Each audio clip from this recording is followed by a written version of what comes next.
Alright, hello everyone, and peace of Christ to all of you. There's some errors in the video, in the audio. Let me try to fix it.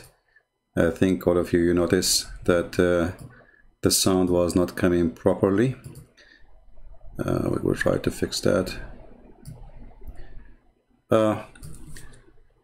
First of all, please invite your friends, and don't forget to share the link with whoever you know. Today is Sunday, so happy Sunday. May the Lord bless the rest of your Sunday, and maybe now it's in Asia, it's already Monday, right? Always we hear Muslims saying that there is many versions of the Bible. There is many versions of the Bible. And many Christians do not know really what to say. I mean, many versions of the Bible. What does that mean? What does that mean exactly? When a Muslim, he says, there's many versions of the Bible. So today we will show you an example of the deception and the lying and dishonesty of those Muslim sheikhs.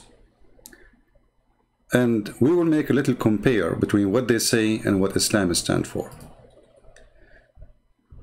This is one of the liars we expose always. His name is Mufti Mink. He claimed that he is a sheikh. Let us see what he will say. And by the way, you are seeing advertising in my page, in my channel. I have nothing to do with it. This is YouTube placing advertising over my page. I don't know why.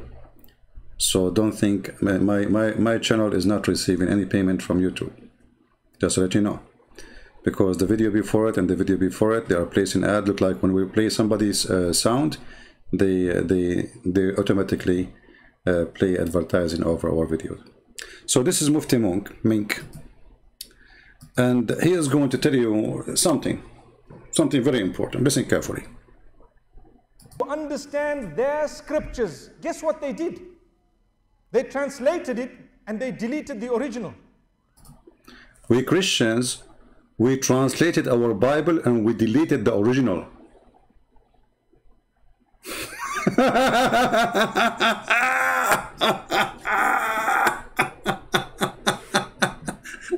Let me go back a little bit.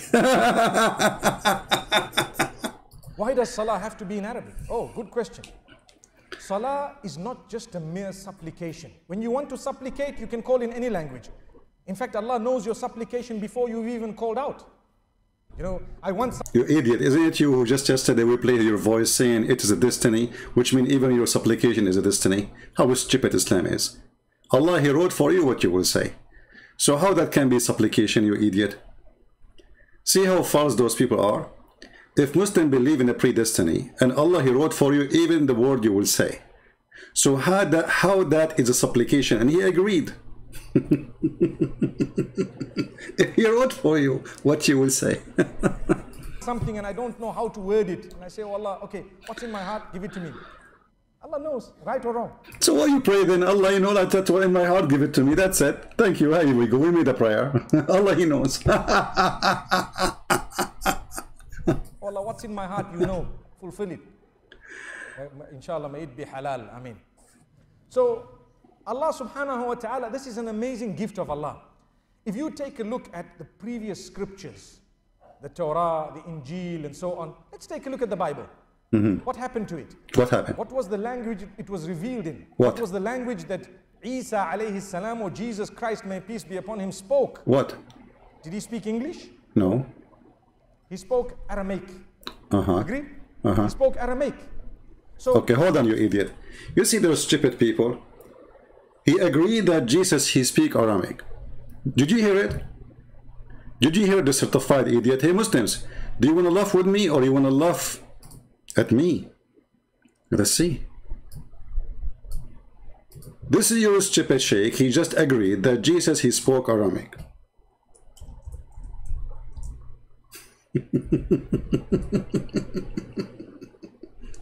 Chapter 14, verse number 4.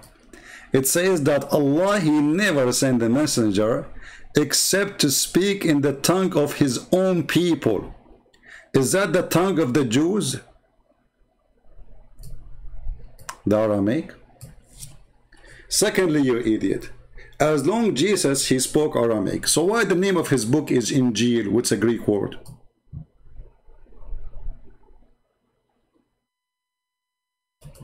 Let us see. Remember, Jesus, he spoke Aramaic. So why the Quran called the book of Jesus Injil? Injil is a Greek word. So Jesus was speaking Aramaic and his book was in the Greek.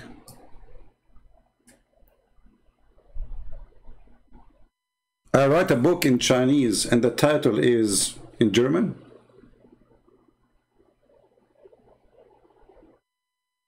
So here, this guy even did not even start.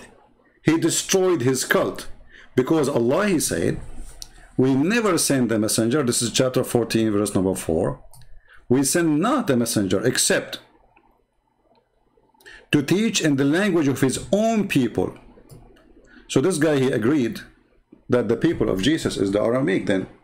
They are not the Israeli, based on his agreement. What the language Jesus he spoke? Sheikh Mufti Minki answered saying Aramaic. Okay, well I agree Jesus speak Aramaic and he speak Hebrew and he speak all languages in the world. Isn't even his disciple, according to your Islamic books, they asked Jesus when he said to them, go and teach and preach, they said to him, but how we are going to teach and preach, yet we don't know the languages of those people. He said, just go sleep and you will wake up in the morning, and in the morning they wake up, each one of them speak different languages. This is your stupid Islamic books. So if Jesus can make all his disciples speak all the languages in his time, what about Jesus himself? Same time, as long the Quran agree and admit that Allah never sent a messenger unless he from the people and speaking the tongue of the people. So the tongue of the people present the people. So if the tongue is Aramaic, according to this verse, then the people are Aramaic. And Mufti Mink, he just admitted that Jesus spoke Aramaic. Yet the stupid Quran is using the word of the Greek version of the Bible, which is the Injil. You see it? Injil. And the Injil, this Injil, which is here, is confirmed. You see the potatoes, the liars, they keep saying, oh, they changed their book, oh, they changed their book. But their stupid book says, this is chapter 2, verse number 89. And when there has come to them a book from Allah, confirming what is with them. So the Quran in the time of Muhammad confirmed what is with us. Do you see the stupidity of this idiot?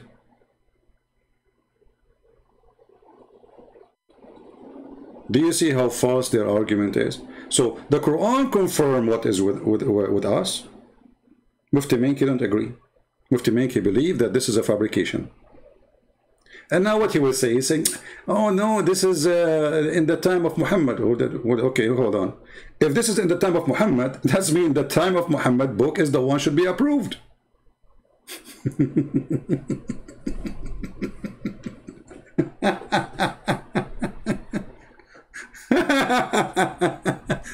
And then the Mufti Mink, the comedian, he continue saying the following.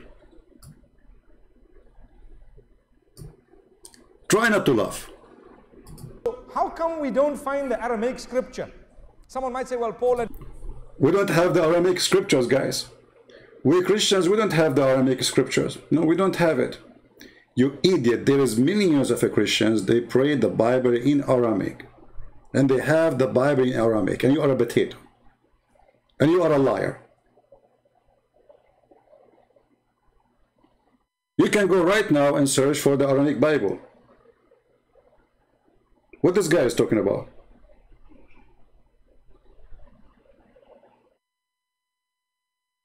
You see how they lie?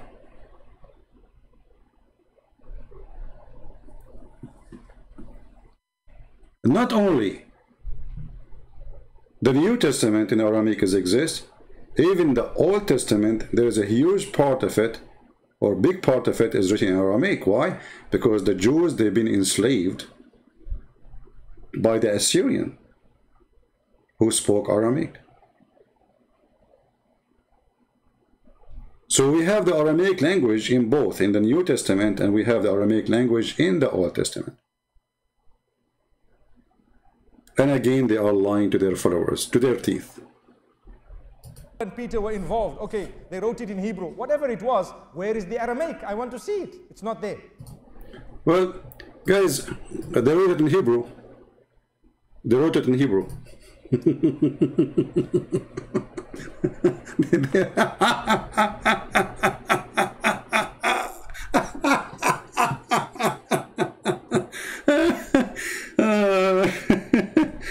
Oh boy. Oh boy.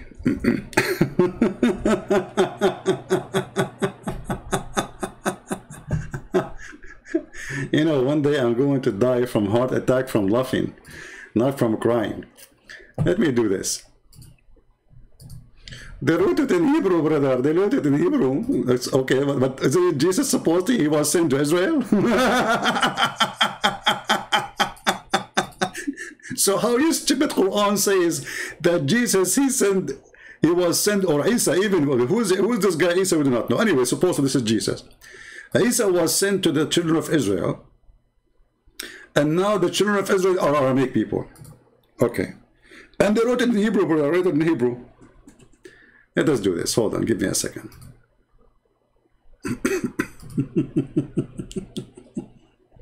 Comedy is good. Comedy is good.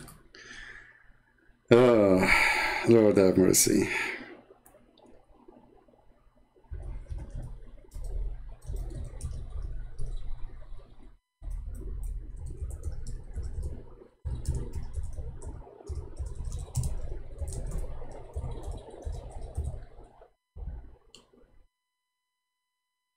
All right. We have every single word of Jesus documented. And this coward, this liar, is a liar. As an example here. And you can go right now, search for the Bible in Aramaic. What an idiot. This is one of the oldest churches, even like in the Middle East for sure, because, you know, the Syriac is the language of the real Syrian, not the Arab Syrian. There's no Arab Syrian, actually. So, this is our Father out of heaven in Aramaic. And those people, they recite the whole Bible, actually, singing it. And this is where Muhammad, he copied singing the Quran, and the Muslims after. My screen froze.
Ameen. So this is our Lord prayer, our Father out of heaven, in the Aramaic language, which means this is the original prayer. So when this liar, he says, okay, where is the Aramaic?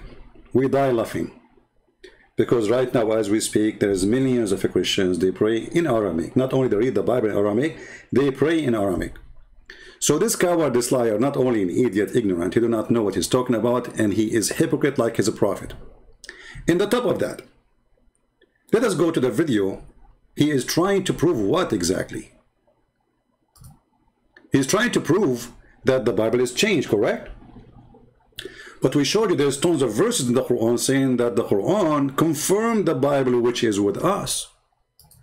And then we need to ask ourselves, how the Quran confirm what is with us, but the sheikhs of YouTube, they don't confirm what with us? Are they coming from different galaxy? Yes, they are. Because simply the purpose of all those speeches is to make Muslims deny what we have and not to listen even to their own books. They're assuming that every Muslim is an Abdul, which means he is an ignorant. In the top of that, let us go for the sake of argument and say that the Bible today is changed as he claimed. But isn't it this is the Injil of Allah?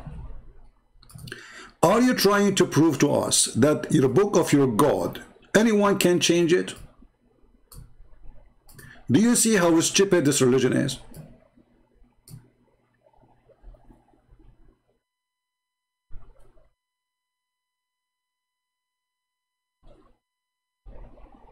Huh? Do you see how stupid this religion is? Mufti Mink is not attacking your Bible Christians. He's attacking his own God. Because according to Islam, the Bible he is talking about is not our Bible. We don't believe in Allah. Who is this God, Allah, the black stone kisser? Allah is a pagan God. Somebody might get smarter and says to you, oh, don't you know that the Arabic Christian, they use the word Allah when they translate the Bible? This is true, but this is false translation. They are under the occupation of Taliban for the last 1400 years. Not one day. Look, Taliban, they enter Kabul. In one day, everybody is growing beard now. Women wearing burqa again. In one day, they changed religion. Yesterday, they have their hair open. The day after, they are wearing burqa. See how easy people change religion? Because terror. So when a terrorist, he tried to prove a point, he always shot himself in the foot. For if the Quran is saying that the one who sent down the Injil is Allah, and then a Mufti Mink, he come and he says the book of Allah is a change. So what's my problem? Who is going to accept Allah to be God anymore after this? If you are saying to me, the Muslim, the funny by the way, they say that Allah, he sent 124,000 messenger. He sent what?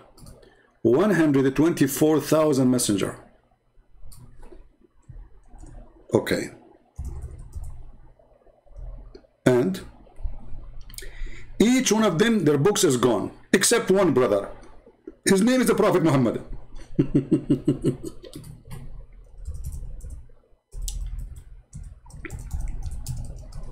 Who is going to respect such a God who wrote 124,000 books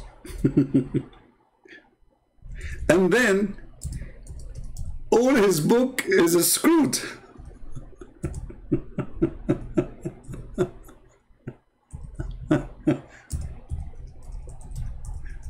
I mean, this is the biggest failure for anyone who claimed to be God. Brother,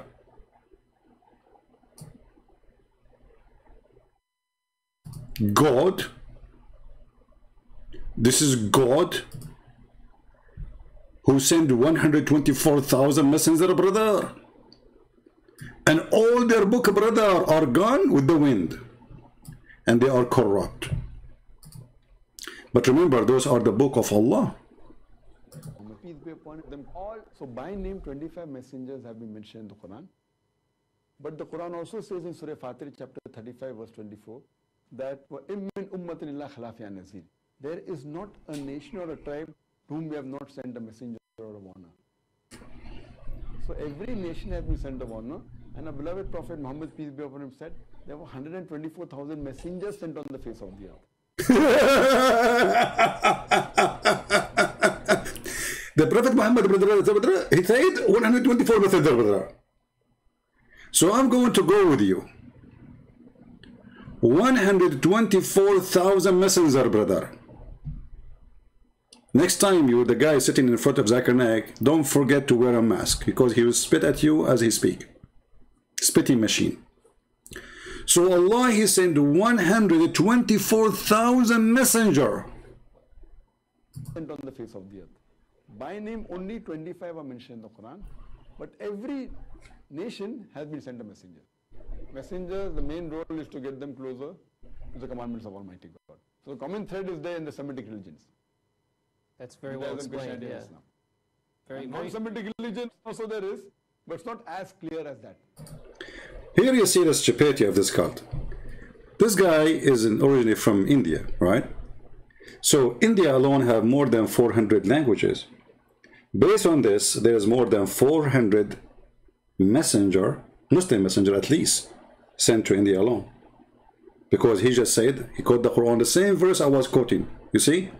The same verse I was quoting, that Allah never sent a messenger, not a single nation, Allah did not send them a messenger, and each one of those nations, Allah, he sent them a messenger who speak their tongue. So the common thread is there in the Semitic religions. That's very well explained, yeah. Non-Semitic religion also there is, but it's not as clear as that. There has been a lot of research done as far as Christianity, Judaism, Islam is concerned. As far as comparative religions are concerned, you will find many books on Islam and Christianity, many, hundreds and thousands. You will hardly find any book that does comparison between the Semitic and the Aryan religions.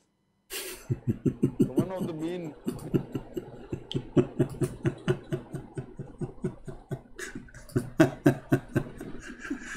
This is the best comedy. So listen to this. The Quran is the only protected book by Allah. We have a God, his name is Allah. He decided to protect the book. And I understand why. Because this is the only book speak about big boobs. And you know, we have to admit, I mean, this is the only book have big bra, big boobs. So it's worth it. I mean, why Allah want to protect the Injil? Okay, he sent the Injil to Isa, but there's no boobs there. There's no boobs. So Allah, he said to himself, okay, there's many thieves, they are going to change my books. Which one is the most valuable book for me? He thought about it carefully and he come to the conclusion, the one have boobs. And I don't blame him. I mean, come on.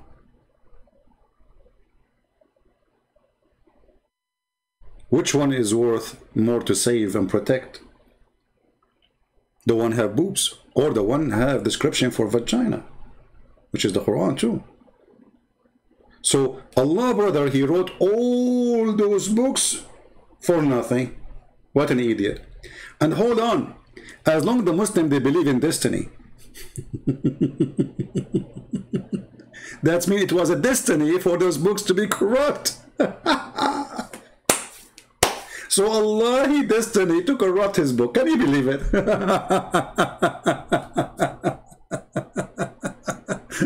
It's a good argument if you think about it.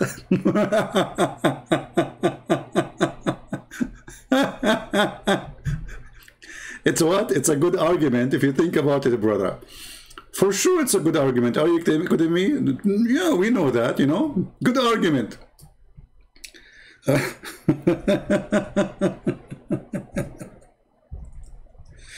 Oh boy. Oh. What a comedy. What a comedy. What a comedy.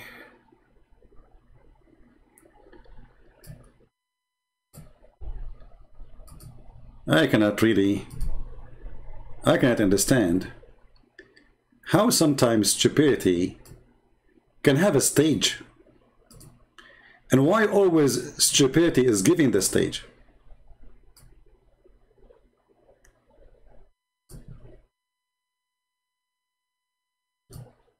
Always stupidity is giving the stage. he needed to be punished because he stole. So he comes to Umar ibn Khattab radiallahu anhu and he uses the same line. He says, "Oh Umar, oh Amirul Mu'mineen, how can you punish me for having stolen when it was predestined? My deeds were already written by Allah subhanahu wa ta'ala." Now that's quite a good argument if you were to look at it. That's a quite good argument if you were to look at it. Okay, let us look at it. So as long all the crimes is done as a predestiny, and he agreed. And not only he agreed, he says it's a quite good argument. He did not say this is a stupid argument. He said this is a quite good argument if you think. Abdul, and he's thinking. He said, did he say if you think about it? Since when, Abdul, he think? Is that an insult? So the guy, he is a thief. They brought him to the caliphate to be punished. The thief, he said to the caliphate, why you are going to punish me if this is a predestiny? Which means my theft, Allah, he wrote it for me. I did not choose it. The sheikh, he agreed that this is a pretty good argument if you think about it. Because this is what they believe. They believe everything you do, even when you have sex, or even when you have fornication, even now, right now, me, I open my live broadcast because Allah, he destined for me to go and say what I'm saying. This is Islam. This is how stupid this religion is. So they brought the guy to the caliphate to be punished. Okay, why I will be punished, caliphate? Subhanahu wa ta'ala. Now that's quite a good argument if you were to look at it. Subhanahu wa ta'ala predestined my deed for having stolen when it was predestined my deed. Meaning, how can you punish me for having stolen when it was predestined my deeds were already written by Allah Subhanahu wa ta'ala? Now that's quite a good argument if you were to look at it. Right. Umar ibn Khattab radiallahu anhu was one ahead of this man. He says, well, let's punish this man because it was predestined that we were going to punish him as well.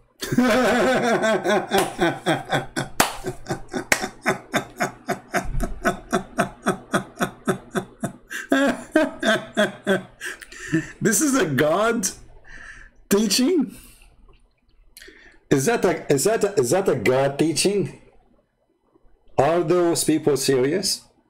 This is what they claim. This is God teaching. This is logic of God.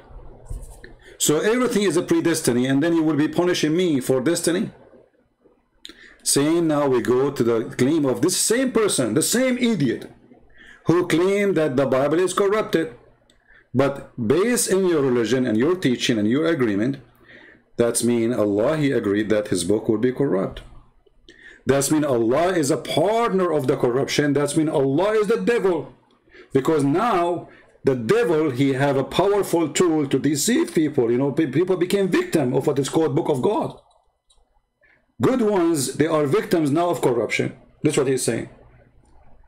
As long God is involved in this corruption, and it was by his agreement, that's mean this God is really the one behind this corruption, and he is the devil himself. So why we are accepting this God to be called God anyway? Let us call him Shaitan. Mr. Israfil, before I started, you said that you could not debate me because it was Eid. Right? And actually I saved your screenshot here.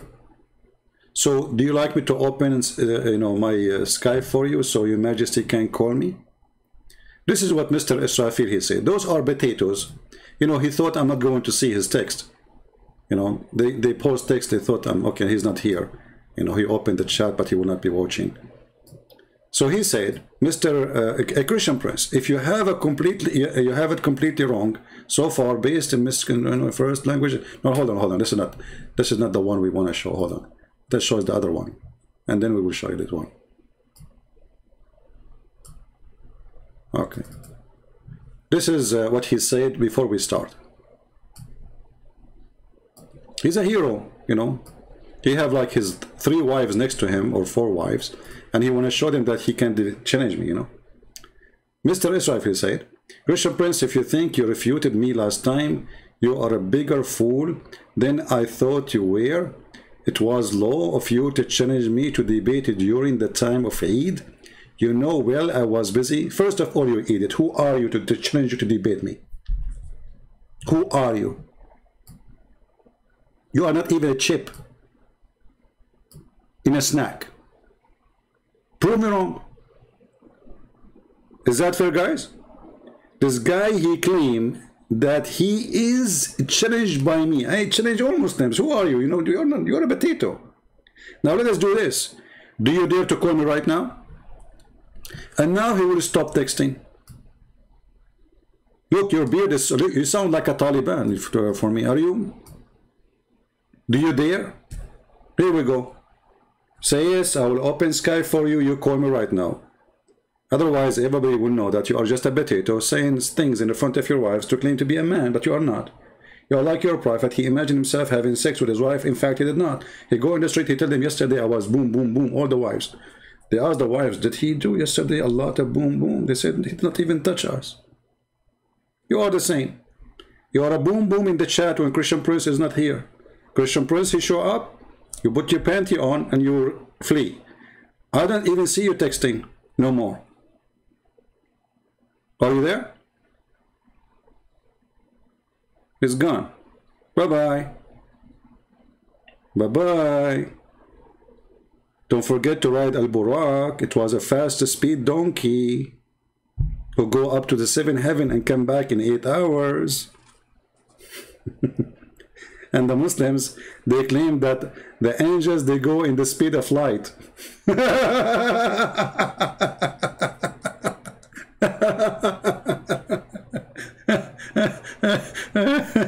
Speed of light.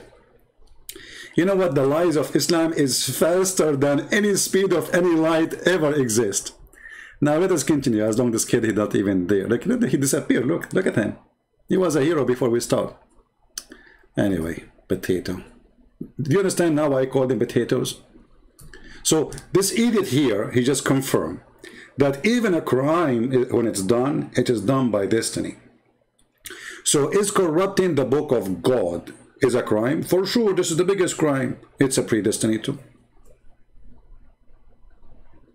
You see the stupidity? You see how you can refute them? So when they lie, they say that our Bible is 50 versions. You liar. The King James Version, this is a translation, you idiot. This is just a translation in the language. The same when we go in the Quran, we have tons of a translation. But we don't go and say this is new Quran because we have dignity, not like you. In the same time, translation is translation. It can be mistaken, it can be good, it can be bad. And you Muslims, you ban Yusuf Ali translation from Malaysia. You ban many translation, you know, like this is named Dr. Ghali. They banned him, I think, from Malaysia too. So any translation you don't like, you ban. Anyone can translate. Actually, me myself, I'm working in the Quran translation. Is that a new Quran? This is very silly argument. That is very stupid of you to say there's 50 versions of the Bible, you idiot. Same time, we have the Bible in Aramaic, we have the Bible in Hebrew, we have the Bible in Greek. And on top of that, our Bible translated to all languages since the beginning of Christianity. In the top of that, your stupid book confirmed the book which was between our hand at that time. What will they have? The Greek or the Aramaic? If we go to the Hadith, we will find that it was the Aramaic.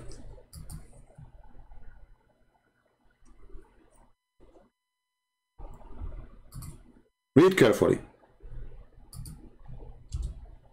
This is the Hadith where Muhammad, he tried to commit suicide many times. The same Hadith. Because the divine inspiration supposedly stopped coming. And it's funny, they call it inspiration when Muhammad received a delivery by the pizza boy, Jibreel. So if you go here, you will see, speaking about a person, his name is Waraqah ibn Nawfal, and I believe, this is my belief, that Waraqah is the real father of Muhammad, who slept with his mother. And this is why we see always Muhammad with Waraqah. Always. When Muhammad got lost, he was a kid, he was with Waraqah. When Muhammad, nobody found him, he was with Waraqah. Waraqah, he sent his sister to sleep with the father of Muhammad, the one they call him Abdullah. She offered him 100 camel. If you have my books, you will see the reference. which means the father of Muhammad, literally, he was a what they call him, a gigolo. You know, he get paid for sex. So she offered him 100 camel, but supposedly, according to the story, he went and he slept with Muhammad's mother. And then when he came back to sleep with this woman, she said to him, I have no need for you. So it looked like Waraqa was sending his sister to sleep with Muhammad's father in order to avoid Muhammad going to that woman, because Waraqa already sleeping with her. If you have my book, Sex and Allah, you will see all the reference that Arab women, they used to sleep with multi-husbands, and they choose when they deliver a child who is the father. It's them who decide who is the father, not the father who decide. So she can have up to 10 husbands if you want. And then she sleep with all of them, for sure not in one night. And then when she have a child, she will call the husband. So here we see Waraqa. He was, according to the hadith, he became a Christian. I read carefully.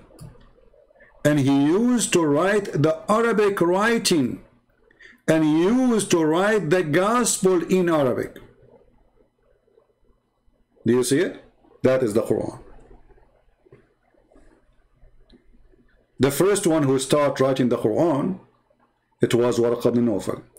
He was making a summary of a book have nothing to do with the Christians, is the book of the Nasara. We are not Nasara. You know, if you ask the Muslim what the word Nasara mean, they will start giving you their own fiction, stupid word. They say Nasara mean the helpers, the one who helped Jesus. So you idiot, if the Nasara is the one who helped Jesus, and you call us Nasara, so how we will go to hell, you idiot? Why you are calling us Nasara then? You see how stupid this religion is? Same when the Muslim, they call us in the Quran the people of the book. You see, we just heard this idiot saying that they deleted the Aramaic, which is a lie. So, okay, let us say all his lies is true. Let us say for the sake of argument. So how your stupid book keeps saying the people of the book? How we deleted our books, and we don't have books, and your stupid Quran keep calling us people of the book. It's like saying Gojak, the guy with the hair, he don't have hair no more.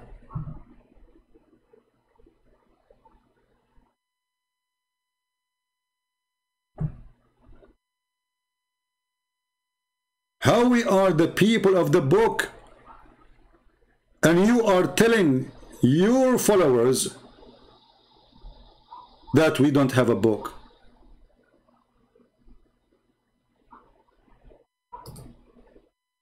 Do you see the stupidity, guys?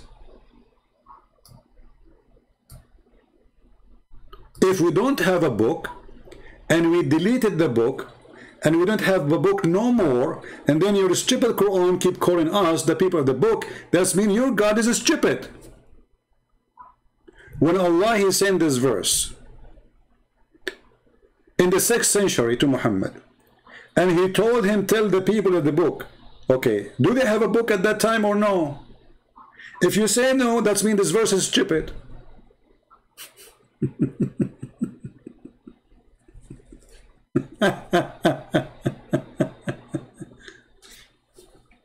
So look what happened. They lie about when they say there is 50 version of the Bible, this is a translation. They lie saying we don't have scriptures. In the same time, they are the one who don't have Quran. I challenge Mufti Mink, the one who claimed himself to be Mufti. Mufti, even he's given his name as an authority. You know, Mufti like Muhammad, he gave himself Muhammad name to be the prized one, to be God. So if we say to Mufti Mink, hey Mufti, can you show me the Quran of Muhammad?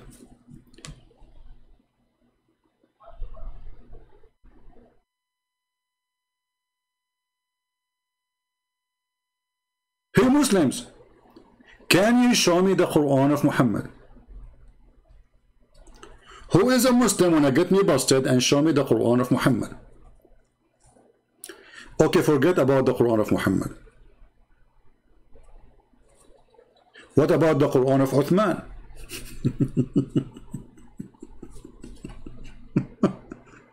Do you have the Quran of Uthman? They don't have the Quran of Uthman. Okay, do you have the Quran of Hafsa? They don't have the Quran. The Quran of Fatima, they don't have Quran. The Quran of Ali, they don't have. So what do you have? If you open the Arabic Quran today, which is the most popular version, it's called the book of according to Hafs. Hafs, according to Muslim Sunni, he is a liar and he is a fraud. And Hafs is a person who exists 200 years after Muhammad. So if you open the Quran, if you have an Arabic copy of it and you speak Arabic, be honest, go to page number A. I don't know, like maybe different printer, they would call it different name, A, B, whatever. It says that this is according to, starting from Hafs, Ibn Abi Asim, according to,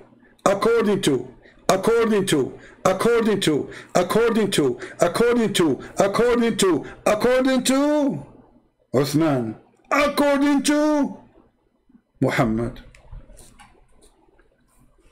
The religion of according to. We don't have Quran. Not only that, let me get you more busted, you idiot. Isn't it your prophet himself, he said, that when Allah, he sent him the Quran, you're a prophet, he kicked his bum and he said to him, it doesn't work this way?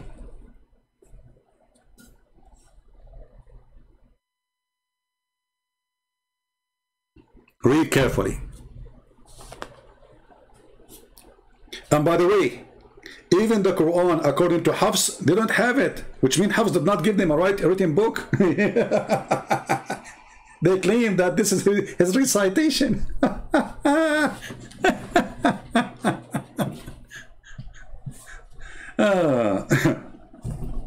And the funny is that Muslims in their book, they say that this guy Hafs was a thief and he steal book and even claiming in his name, which means like he take my book from me and then he claimed that he is the one who wrote it. So listen to this. When Allah, he sent the Quran to Muhammad, Muhammad said to Allah, get lost. Are you stupid or what? One Quran? It doesn't work this way. Read carefully with me. This is not a weak hadith. They cannot say this is weak and this garbage, they come with us, you know. This is a very authentic story.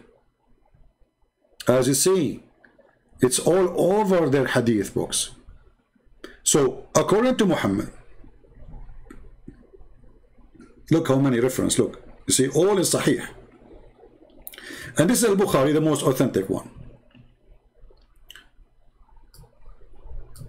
I heard Hisham ibn Hakim, whatever, saying, blah, blah, blah, blah, blah, blah, blah, blah, blah, blah, blah, blah. Okay, so Allah, you know, Allah Messenger had taught to me in different way. What? Two people, they are reciting Quran, the same verse, supposedly. But it's not the same. Each one of them, he said it differently. There's different words.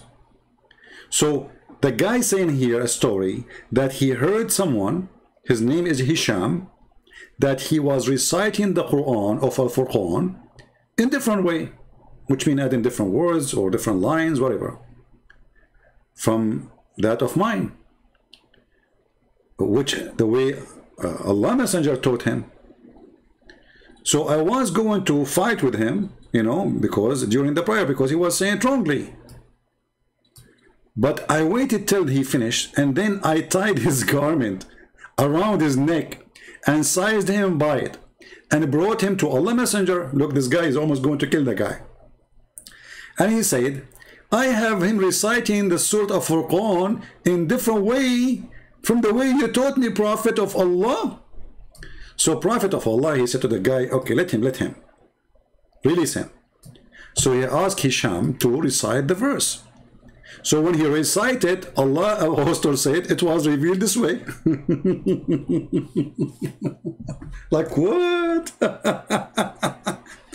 And then he asked me to recite, and I recited, and he said, it was revealed this way. Hold on. This is the same chapter. Both of them, they have different Quran. Muhammad claimed that the two Quran, which is given the same name of Al-Furqan, Both of them, they are revealed to him from Allah like that. Different. The Quran has been revealed into me in 7 different ways. So recite the way which is easier for you. And let me tell you what happened. The potato Muhammad, because he's a liar, he could not repeat the verse twice correctly. So he said it first time, and then he made it second time, and then third time, and each time he recited the verse, he added new words. So people start, you know, like figuring out that this is not the same he said yesterday. So Muhammad, he had to come with a solution. He claimed that his God gave him the same verse in 7 ways.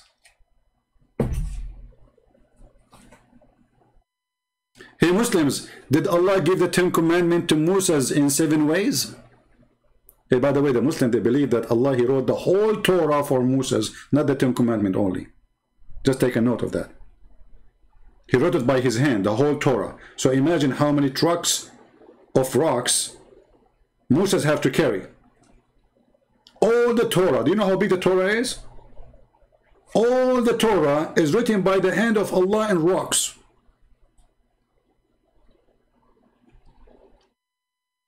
Yeah, this is what he's saying, 7 different ahraf. 7 different ahraf means 7 different Quran. You see, the Muslim, they say to you, it's not really different. No, it's different. Even your prophet says it's different. Otherwise, why he's using the word different? If it's the same. And why they are fighting if it's the same. Right? So, here you will see that Muhammad explained that more. And this is again authentic hadith, supposedly. The Messenger of Allah, he was in a place, etc. And then Jibreel, the guy, pizza guy, came to him. And he said to him, Allah commanded you to teach your nation Quran in 1 recitation. This is the command of Allah. How many times we heard the Muslims saying that the best of us is the one who obeys the command of God? Here we go. Muhammad, he is not obeying. Muhammad, he opposed the command of God, and he is correcting his God. He said to his God, I ask my Lord protection and forgiveness. My nation cannot bear that. So Allah, he made a mistake. Allah, he said to Muhammad, I will send you 1 Quran. Muhammad, he said, you stupid idiot. Don't you know that I have a bunch of fools who follow me? How do you think they can do that? And here you ask yourself, what does that mean that my nation cannot bear it? If this is true, so how the Quran today, they say to us, we have 1 Quran. Then the story, the comedy continue. Then came again second time and said, Allah commanded you to recite the Quran in 2 dialect. Or two recitation. Look at this. Allah, he agreed with Muhammad. His nation is so stupid, they cannot do it in 1 recitation. Okay, Jibreel, give him 2, give him 2. Okay, we will make it 2. Muhammad, he did agree. Allah still did not get it. He is so slow.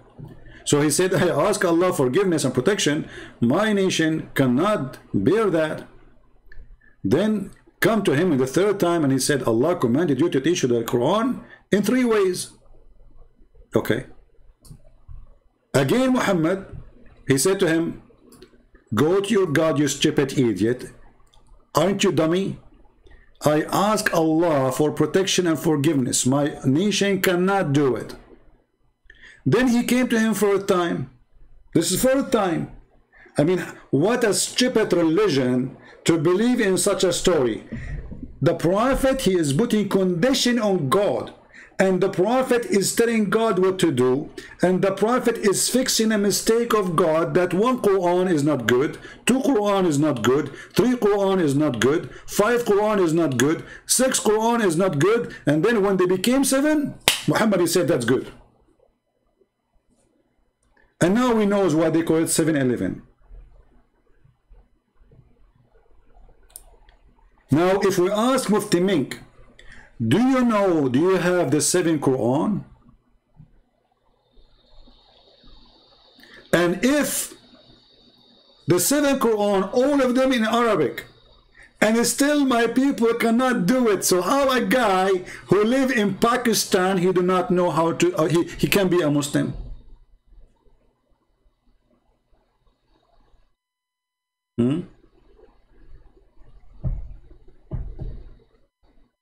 Any Muslim can explain to us?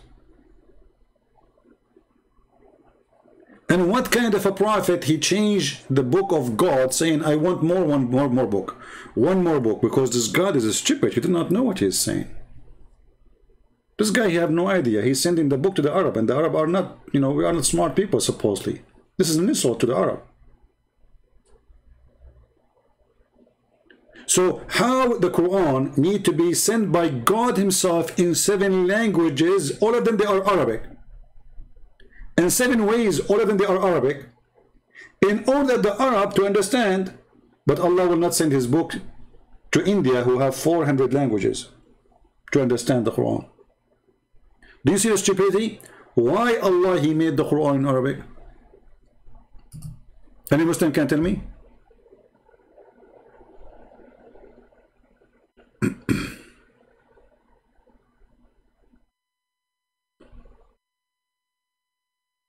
Any Muslim can answer. Who is a Muslim can answer? See, today we don't have too many people here because it's Sunday and people are not used to see me coming in this time. But it's okay, 700 is a blessing.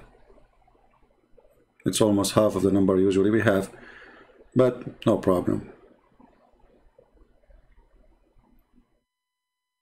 Why God of Islam did not give Isa 7 Bible? Why the God of Islam did not give Moses 7 Torah? Why only Muhammad? I will show you why. To make it more clear for the one who do not, maybe they are new here.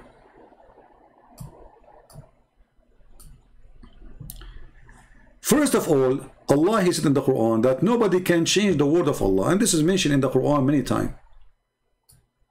Chapter 6 verse number 34, chapter 6 115, chapter 10 chapter 10 64, chapter 10 27. So nobody can replace the word of Allah. Muslims, is the word of Allah is the Bible? They say yes. So how nobody can change it?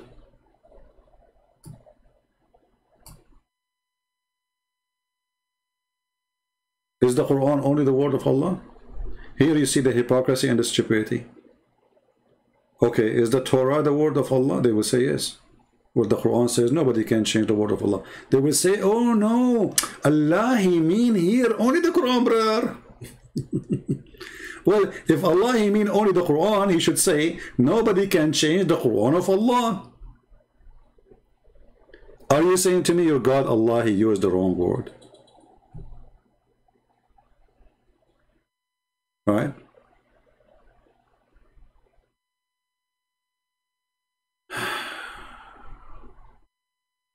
Lamo, I still haven't recovered from the fact that your God, Christian Prince, uses Skype into... Okay, get out of here. We have no time for stupidity. This guy, he don't be... First of all, he says, your God, the Christian Prince. I'm not a God. I'm here to wash the feet of my brothers and sisters. The Bible says, if you want to be a master, you have to be a servant. Secondly, you dummy. Christian Prince still using Skype in the year 2021. Is that old-fashioned, you donkey? And look at you. All what we are using is made by the kuffar. Any software, you name it, is made by non-Muslims. Either by Hindu, either by Jews, either by Christians, and you are just using it. Potato. Don't forget to use TikTok, because Allah is taking and he have no talk. Who cares? Is that a fashion show? He's still using Skype. You cannot believe it. He's using Skype. He said Skype. Stupid idiot. Your God Allah still using Jibreel. Your God Allah cannot send the WhatsApp to Muhammad. Call Muhammad by Zoom. Zoom in him. Your God Allah, He sent a donkey to His prophet from the 7 galaxy, from behind the 7 seas.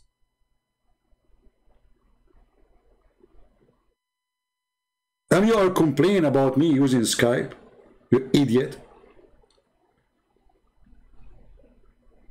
Anyway, by the way, this is true story. You know, I will tell you a story. Like, my grandfather, he used to have a flying carpet and can carry 600,000 chairs. Tell me it's a lie, tell me. Go ahead. It's your prophet who said this story. And he told it to the companion. And the companion, they told it to the Muslims. And you Muslims today now believe that there's a guy, his name is Solomon, or in Arabic, Suleiman. He used to have a flying carpet, brother, can carry all his army, brother. Flying carpet. Flying carpet. This is the book of Allah. Anyone remember where is the... We don't want to change the topic, but I mean, you get it, they cut the point. I mean, this is stupid religion, man.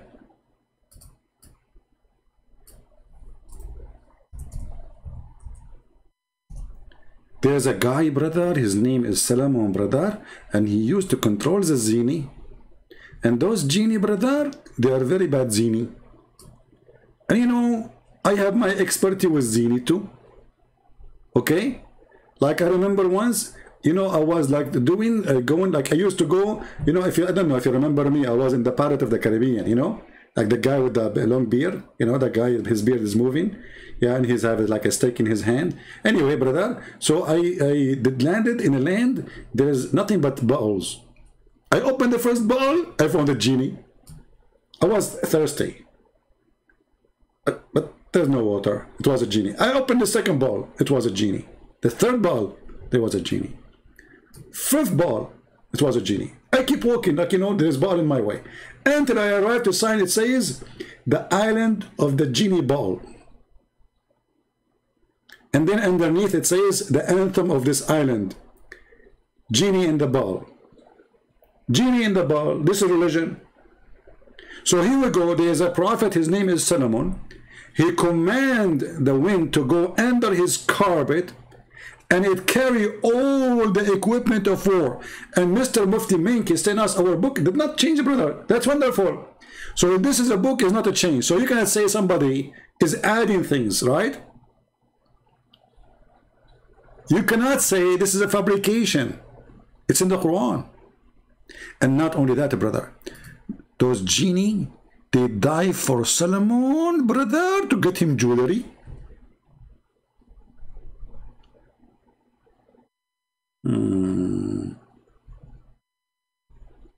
Don't use those words, otherwise I will block you. Don't say you are the God of Abdul. Don't say that.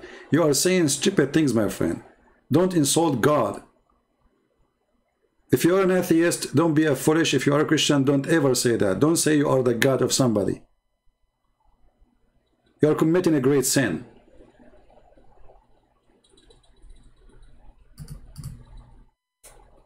We are not pagan like them who kiss black stones. And we believe in one God. And we believe in one Master. And we believe in one Lord. No man, no priest, no bishop, nobody is called Master or God or anything. So listen carefully. When a Muslim, they come to us and they speak about their book is preserved, the book is etc., we find that this is all is a garbage, because even their books, they claim that there's tons of verses are missing. Actually, even chapters are missing. As an example, Aisha, she said that the chapter of Al-Ahzab used to be equal to the chapter of Al-Baqarah. So there is at least 113 verses missing. Something, you can calculate the numbers. Ahzab equal to Al-Baqarah. What is the rest of the verses? When we asked the Muslims about the goat eating the Quran, if you remember the story, when Muhammad, he died. And then there's a bad goat. You know, goats are bad, what you can say. Yeah, sometimes this letter is not working. I hit it, it's not working. Can you believe it? I need to get a new cardboard. Here we go, finally. Hey Muslims, the Quran is preserved by the goat belly. Aisha, she said, the verse of stoning and breastfeeding for adult 10 times was revealed. Have you ever heard of a book of God revealed verses about women she gave her breast 10 times to a man to suckle it? Brother, you see, I accuse actually the Muslims that they are the one who delete those verses because it's a very bad embarrassment. This is a lie. The goat did not eat it. It is you Muslim who ate it. And I will prove it to you in a second. So the goat entered the bedroom of Muhammad when he was dead. The goat, she jumped in the bed. Muhammad in the bed. The verses under the pillow of Muhammad. The goat flipped Muhammad from the bed because how she can get the Quran unless she flipped him down from the bed. Are you following with me, brother? Remember, the verses is under the pillow of Muhammad, or the Quran. The whole Quran is under the pillow of Muhammad. And now Muhammad is dead. Muhammad is literally dead. The goat entering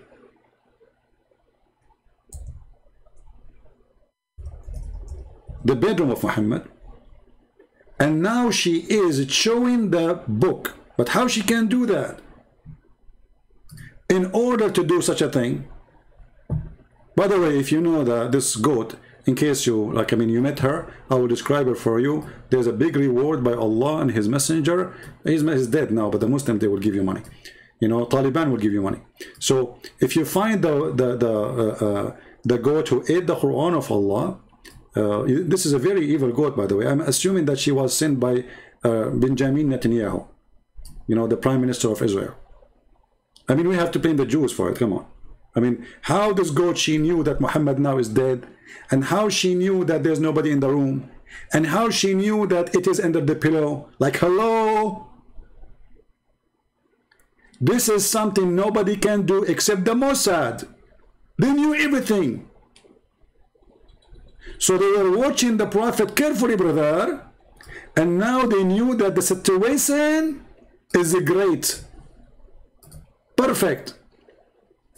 So the goat, go and eat the Quran. You know, the goat, she speak, by the way, like, I mean, she speak Hebrew, you know, because she is double agent. So speak Arabic, she speak. And not only that, Netanyahu, he said to the goat, don't eat the whole Quran. Go and flip the pages. Look for breastfeeding for adult. And then the goat, she started flipping the pages. Not this one. Not this one. And Netanyahu, he said to the goat, open your camera so I can see with you. Not this one. Okay, I think I found it. It says here, yummy, yummy, nipple, big boobs. Netanyahu, he get angry. He says, this is not the one. This is the verse about the big boobs. We want the breastfeeding for adult, not only breast. Okay, let me keep searching. And the goat, the poor goat, she had to find the reference before somebody show up in the room. And then finally, she got the chapter of a breastfeeding for adult 10 times. I mean, I love it. It is 10, not 7. How come Allah, He quit the number 7 suddenly? 10 times? You know what, we have to admit, sometimes doing things, same thing 10 times, it's better, especially if it's come to be breastfeeding for adult. I mean, come on, if you ask a man, how many times you like it, 7 or what do you prefer? What is your reference? What is your preference? 7 times or 10 times? That guy, he was like, you don't even need to think about it. He would say 10 times for sure, you know? Especially if the lady is like, you know, she's, where's my tea? Before somebody shoot me. So there is a verse in the Quran revealed by Allah ordering Muslim women to give their breast 10 times to suck it. Mufti Mink, where is the verse?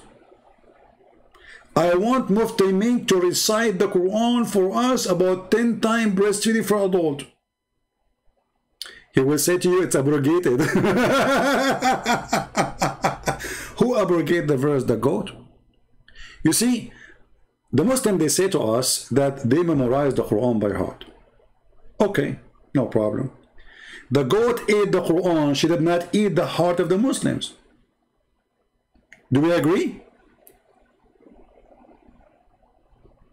Guys, are you listening? As long as the Muslims, they recite the Quran by heart and they memorize it by heart, well, no problem. I mean, what a big deal. The goat ate the book. She did not eat the heart of every Muslim. Do you understand? So they cannot claim that it is the goat behind the disappearance of the verse. So who can recite the verse for us?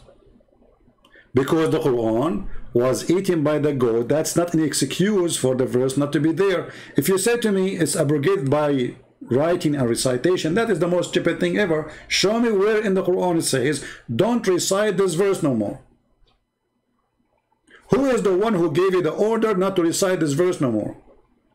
And to make it more stupid, look what Aisha, she said. The paper was under the pillow. When the Messenger of Allah died, we were preoccupied with his death. Okay, was Allah busy too? Where was Jibreel? I thought when somebody died, the angels of Allah will be next to his head. And especially this is the Prophet himself. Like what? The angels, they were going playing online games. They were not next to the head of the Prophet.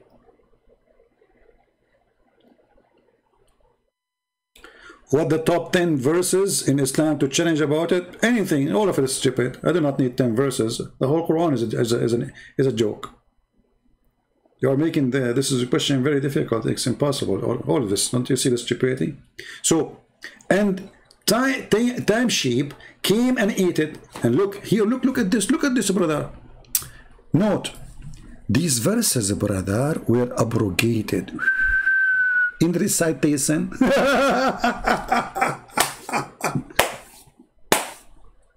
Hold on. You Muslim believe that there is verses abrogated in recitation? Who gave you that order, brother? Who as a Muslim can show me that your God Allah said to you, don't recite this verse no more? Same time, why this God, he don't want you to recite it no more? Abrogated by recitation, brother. But not by ruling. Like what? Like what? This God, he want to keep the ruling, but he don't want you to recite the verse. Where it says that? And why does God don't want you to recite it? So there's a God, he sang a song, it's called I'm Sexy and You Know It. And then he don't want you to say it. Why? Because it's an embarrassment. He is not sexy. And you know it. Do we have any Abdul? So when they lie, they speak against our Bible, they shoot themselves in the foot. Number one, according to Islam, the Bible is the book of Allah. So when a Muslim speak about the Bible changing, you as a Christian, shut him up right away and say to him, you are saying to me that the book of your God changed. And in a second, you will see the Muslim face change from potato to tomato. Don't start defending, says, no, this not happened. Don't. He's talking about his God, not your book. Remember, there's nothing called my book. This is the book of God, correct? My book is something I wrote. So like now, if you ask me how many books you have, I will say to you this book and this book and this book, and you can find them in Amazon, and we translate it to many languages, blah, blah, blah, blah. Those are my books. But when you speak about supposedly the Quran, it is the book of God, according to Muslims. According to Muslim too, the book of God is the Injil too, which means the Bible, and literally the New Testament. So when a Muslim, he says to you that the Injil is corrupted, he is saying to you that his God book is corrupted. So what's your business? Why you want to defend that? Laugh at him. He says, I agree with you. The book of Allah is screwed. Allah got screwed. Explain to us more. Who is the one who screwed your God Allah? Because, you know, when I change the book of God, his name is Allah, that means the loser is Allah. Who is the one who lost? Allah. Who is the one who his book is changed? Allah. And the Muslim, they are trying, working hard to confirm to us that their God is not trustworthy and he cannot protect his book. In the top of that, in the front of us here, if you see, it says that it's abrogated by 5 number of postage. Do you see the stupidity, guys? People, do you see the stupidity? What postage? Anyone notice the problem? Who wanna help me here? Let us see who of you is focusing very good. Anyone notice what is the problem with the last line compared to the beginning?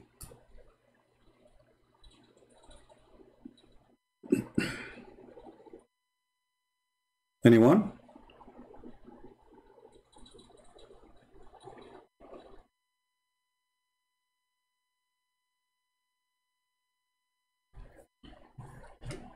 Nobody notice?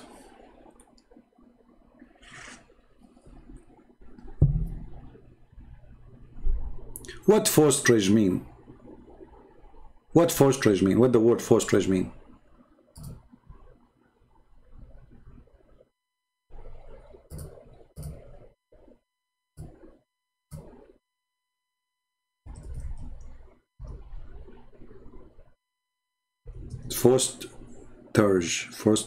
Postage. Excuse my English, you know, English not my first language.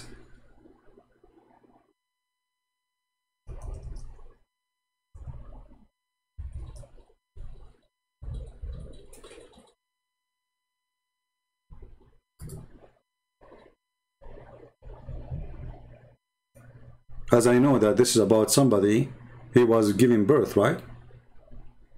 Like a child. So 5 times, okay, hold on. But the beginning it says breastfeeding 10 times for adult.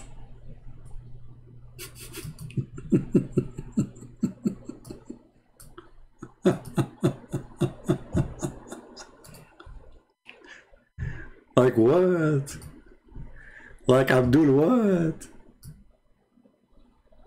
So how you upgrade the 10 time breastfeeding for adult to 5 times for an infant? What is the connection?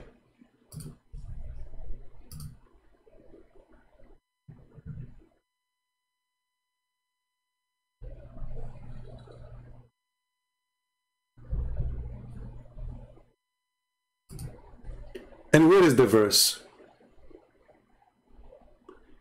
In action, bring up a child that is not one of birth. Yeah, but the Muslim, they believe that when you feed a child, supposedly, by birth, sorry, by milk, and he is not your child, he became like your child. So he is forbidden for your child to marry, your real child to marry from that child which you did breastfeeding for. But here you notice that we are talking about breastfeeding for adult, and according to Muslims, breastfeeding for adult, still the man can have sex with that woman he did breastfeeding from her. So what the purpose? Nothing. Stupidity. Same time, as long as it says here abrogated with 5 times, where is the verse?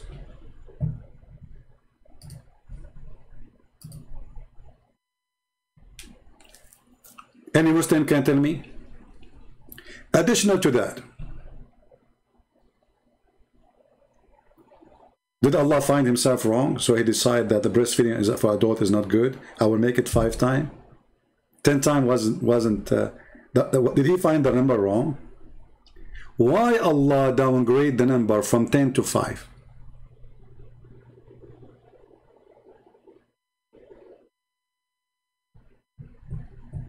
Who are you to question God's decision? I'm not questioning God's decision.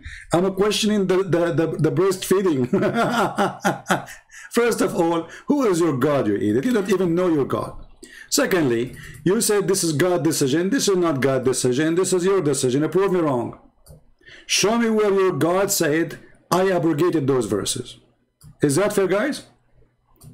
This Abdul, he claimed that he have a God. His name is Allah. And this is his decision. Show me.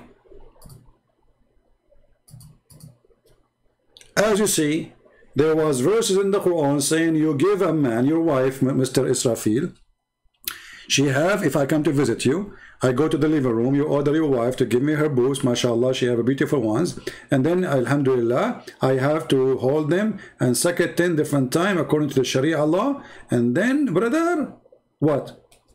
Nothing. Still I can have sex with her. So what's the point? Stupid. According to your religion, still she is lawful for me. So what the point? Secondly, as long it is Allah's decision, can you show me the decision of Allah?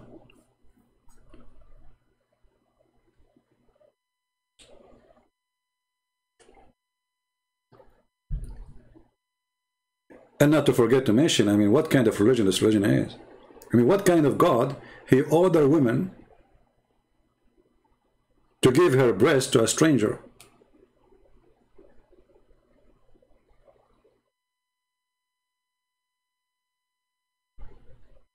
To the point, even Aisha, she used to order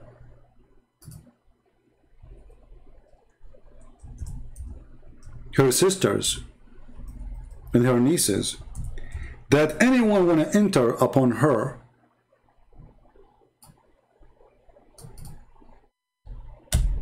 he have to go and get nursed by her sisters. Can you believe it?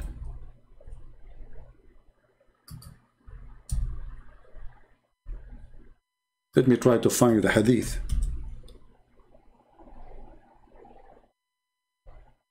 Read carefully.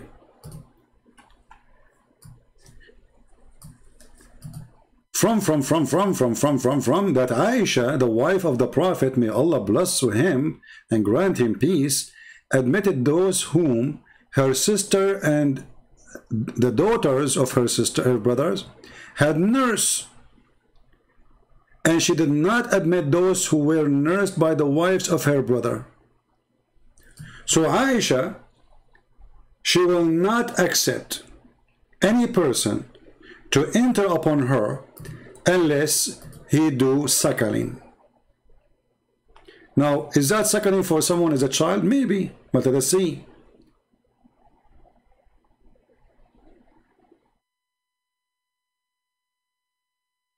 It will show you that this is for adult. This is not.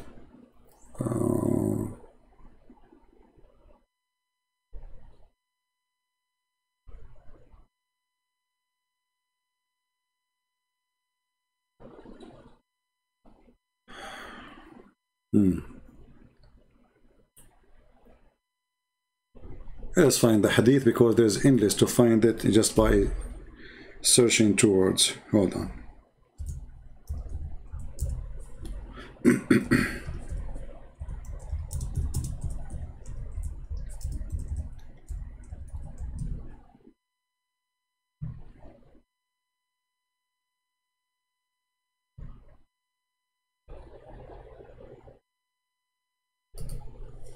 All right. Because we need to find the hadith only in English so you guys can see it.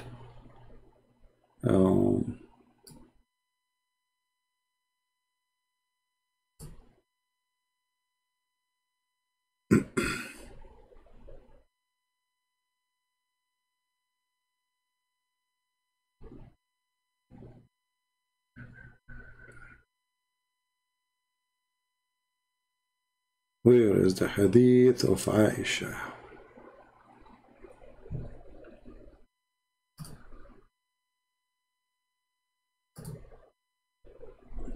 All right, let's see this one here.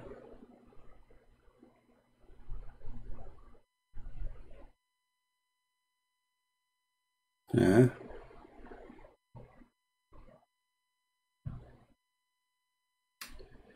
Okay. You see, I have the hadith in Arabic, but I want to find it in English. Let us see.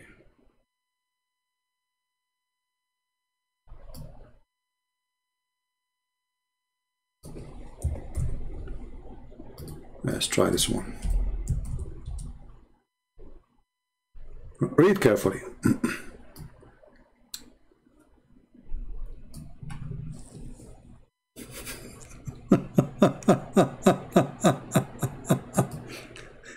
There's a guy, he wanna enter to see Aisha. He's handsome, he's good looking, he's wearing nice jeans, expensive brand. He have necklace in his neck, 5 rings in his hand. He's 19 years old, Aisha, she is 18. And Aisha, she wants him to get into her room. But the believers are watching how she can make it halal. So look what happened.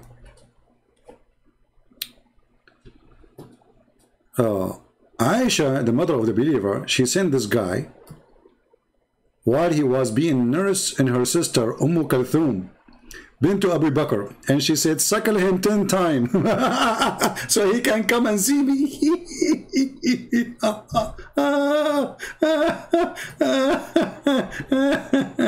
Sorry guys, I have to do some suckling because I'm going to meet Aisha today.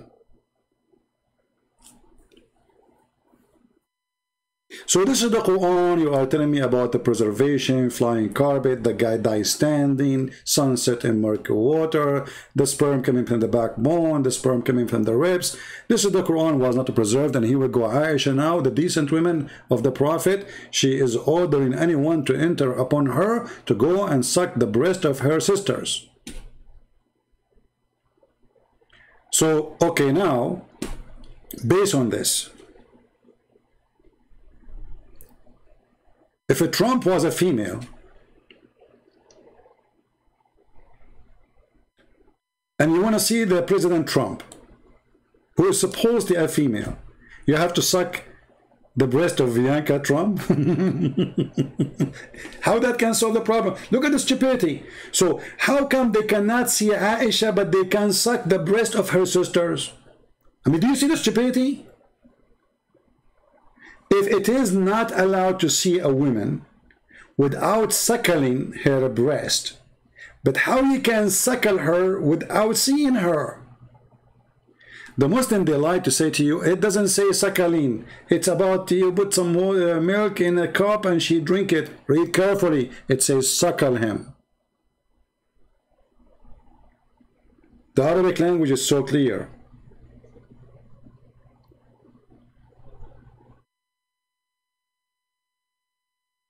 So I cannot see Aisha, but I can see Aisha's sister and suckle her breast.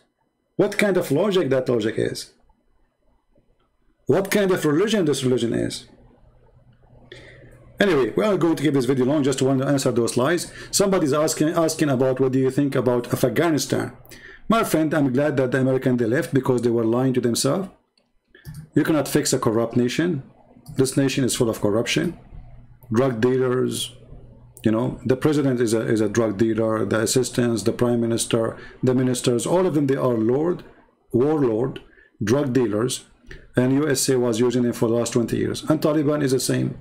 So why we want to spend our money in something we don't care for? And now you see Trump saying to Biden, shame on you. The fact Trump is the one who started this, not Biden. So both of them, they are hypocrite. The whole story is, have nothing to do with Trump or Biden. The whole story is that now we do not need Afghanistan. 20 years ago, Afghanistan is needed to get close to the Russian, to be a threat to the Russian. Today, the American, they can go all the way. Just 2 months ago, they were they were practicing war game in Ukraine. Today, already Lithuania and other countries, they are joining the NATO, even Georgia, you know, I mean, so they do not need Afghanistan no more. So they want to dump Afghanistan. So simply what the American did, they asked themselves why we are spending all this money in such a corrupt country, corrupt leadership, corrupt education, corrupt university, corrupt schools, corrupt, everything in this country is corrupt. It's just a waste of money. It was a stupid decision for them actually to be there from the beginning, because if you want to go after Osama bin Laden, you do not need to be in the ground. You can wipe the ground with your enemy without going in the ground. So they spend $1 trillion for no reason. Stupid American as usual. They support terrorists for no reason, because the money you put in the ground is going to go to Taliban anyway. And look at them now. The cars, they give it to the Afghani army, the weapon is going to go all to Taliban. So American always, they have a stupid leadership. They don't think really so far, and they think about the time now, what we need now. So now they say to themselves, enough is enough, we do not need to spend one more penny. This is why you see Taliban did not even shoot one bullet at the American, and the American army is still in Kabul right now. They are still there. Taliban did not even shoot one bullet. Why? Because there's an agreement. All of this is an agreement. So people, they say to you, I mean, the American, they are just watching Taliban getting in, and they did not do anything. And this is why the president here ran away, because they told him, we will not help you. It's over. Get lost. All right? So both are hypocrite. Trump is hypocrite. Biden is hypocrite. Democrat is hypocrite. Republican are hypocrite. Nobody is saying the truth to the American, that the reason we are out because we do not need Afghanistan no more. You know, you do not need it. You know, it's the corporation, they are the one who decide where to go. So now, just count in my word, let us see who is the next country. Because the corporation, they have to find the customer who is going to spend a lot of money, either from our tax or from the buyers, and they have to create a war. So let us see soon, America will be involved in war with who? Let us see. They have to find somebody. It's like, you know, American government is evil the same as Muhammad. I'm not talking about America as America. You know that I myself, I joined USA Army. I love this country. But American government, I'm talking about the high level, they are more evil than you can imagine. Obama, who speak always about the poor, yesterday he was making a birthday of his age being 60 in a special island with no mask, and more than 63 people get sick with corona. But nobody talk about it because he's Obama, you know. The God Obama, you know, the good Obama, amazing Obama, you know. So it's a hypocrisy, you know. So if you are with us, we don't talk about you. If you are against us, we whip the floor with you. This is what they do, both Democrat and Republican. Both are hypocrite. Both are corrupt. And let us say, I agree with the Republican because they lean more into conservative, but they are not, you know, they are not really conservative, but they are more close to us, the conservative. Otherwise, both of them, they are corrupt, and both of them, they are not conservative. So I believe that this is the best thing they did, leaving Afghanistan, but the way it's done, obviously, is stupid, because, you know, it looked like, you know, I mean, everything collapsed in 2 seconds. So the leadership is stupid, obviously. And what do you expect? You know the thing. You know the thing. You know? You know the thing. No, they will not go to Ethiopia. You see, they go only to countries which is either rich or it is important as location. Ethiopia can be important to Israel, not to America. Because if Israel control Ethiopia, they control the Nile River, and then Egypt is mute. That will be a bigger threat to Egypt. So America have no business in Ethiopia, and they will not be involved in Africa unless you discover some uranium in that country, you discover something very unique, you know. So if there is something important, then they will go. If not, they will not. As simple as that. So my friend, I'm glad that they are out of Afghanistan. And remember, the government, the previous government, the one was there yesterday, is more evil than Taliban. Trust me. Do you remember the guy who converted to Christianity just 2 or 3 years ago? Karzai, he was a president at that time. And he wanted to execute the person, the Muslim Afghani who became a Christian. Can you believe it? He's a Taliban himself. They are more fanatic than Taliban.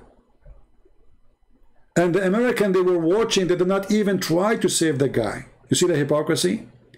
They claim they are going to bring a freedom for them, but they don't let a person choose his religion. So everything for sale, my friend. Right now, the good news is Iran will be in war with the Sunni with Shia. See, Iran was supporting Taliban to get rid of the American. You see the story of like bringing the mice to get rid of the elephant? Now it's going to be the opposite. So now America is going to go out, and now Iran will find themselves face to face with Taliban, because Taliban right now, they start taking the flags of the Shia down, stepping on it and pissing on it. And they start arresting Shia women and raping them. Because this is Islam, you know, you can, the enemy, you know, this is a gain of war. So now they are kidnapping many Shia women, and soon you will see start a big war between Shia groups, Sunni groups, tons of groups. Everybody there is a king. So those countries will never have peace. Stupid Americans, they think they can bring democracy to Iraq. That will never happen, for a very simple reason: Islam. Same in Afghanistan, Islam. You cannot fix a country, the religion of it, it's called Islam. Never. Anyone he think he can fix a country, the religion of it is Islam, without fixing the religion first, he is a fool. Did you ask yourself why Taliban is Taliban? Islam. I mean, why do you keep saying Taliban? Why do you say Islamic government? Did you ask yourself why Iran is Iran? Islam. Why Turkey is Turkey? Islam. But nobody wants to say the truth. The problem is not the person, is not even a group of people, it is the religion. Wherever this religion goes, you go back in the cave time. That is reality, and nobody want to say the truth. They stayed 20 years in Afghanistan. They did not open a school to teach Islam is wrong. They were teaching them Islam is good. Can you believe it? So all Islamic schools, which is paid by American, our money, was teaching Islam in school. Do you see the stupidity of the American? Dummy. You know? Same mistakes in Iraq, same mistakes in everywhere. I mean, they will not learn. You know, they are dummy. What do you expect? Western leaders are dummy. Literally. This war is not against people. This is against ideology. So you have ideology which is based on nothing except the word of freedom. But this is very flexible word. And very hypocrisy word too. Because it's the freedom. As long you are our friend, we will close our eyes. Like, why didn't go in war with Saudi Arabia? Here we go. Saudi Arabia practice exactly what Taliban practice. Why the French embassy don't take their employee from Saudi Arabia? Why the British don't take their employee from Saudi Arabia? Why they don't do the same to Qatar or Bahrain? Why? Why we even sell them weapon? Is it really they care for freedom and human rights? Name for me one Islamic countries have a human rights. Even dogs' rights don't have. Still America, our best friend between two brackets, are Muslim countries. You see the hypocrisy? Trump, he bring the crown prince and he sit next to him and he hold the check as if he's winning. I mean, it's like a joker. Like I mean, you're a president, you idiot. What are you doing? $400 million. What is that?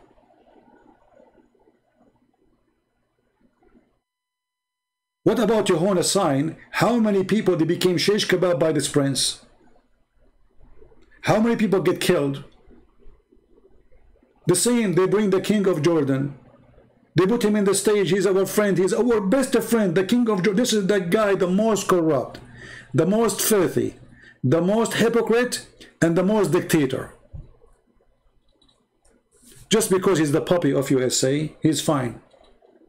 So, American, when they speak about democracy, I'm talking about American government, not American people. They talk about a guy who is their puppy. Taliban is their puppy already. You will see. Already they have an agreement. This is why nobody's shooting at anyone. Nobody is attacking anyone. Taliban right now is in Kabul. They are less than 50 meters from the American Marines. Not even a single bullet at the Marines. Total agreement. It's obvious. Come and take over. So, don't go by this, what you see in the news, like Trump is attacking, attacking Biden, disgrace what he did, and this garbage. I mean, he is the same. Isn't he the same guy, Trump, who he decided to take a USA army and let the Turkish come and kill the Kurdish? Isn't it the same? And then Erdogan, he enters cities and he occupied them, and he killed as many Kurdish as he can. They are, garbage. This is always garbage. So this is what they do. American people, American government, not people, as long you are like a tissue for them. As long they have a need for you to clean their hands with you, they keep you in their hand. When you get dirty, they throw you. As simple as that. Taliban is no better. Taliban, they are now the puppy. They are just changing. They say to themselves, why we are wasting our time spending money in this corrupt regime, which nobody really support. Let us bring Taliban. We make an agreement with them, and they will be our puppy. They will not dare to fight us. They will never dare to attack us. This is the agreement. Yeah. Because if America really they want to fight Al-Qaeda, Al-Qaeda right now is in Syria. Al-Qaeda right now are not in Afghanistan. They are in the north of Syria, protected by Erdogan, protected by USA specifically. So it is a lie that they are fighting Al-Qaeda in Afghanistan. Al-Qaeda is not in Afghanistan no more. But soon they will be all over. I mean, Daesh will be all over. And this is what will make this country collapse again.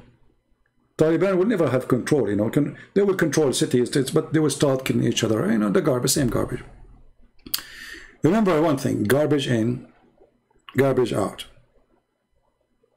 All right? Trump, he was the best we can ask for. No, Trump, he was the best we have, because they bring us two donkeys, and you have to vote for one of them. So we look, this donkey and that donkey, which one is better? Trump is a better donkey than the other donkey. But both of them, they will hit you. Where was Trump when Erdogan, he attacked Armenia? Where was Trump when Erdogan, he took our holy church in Constantinople?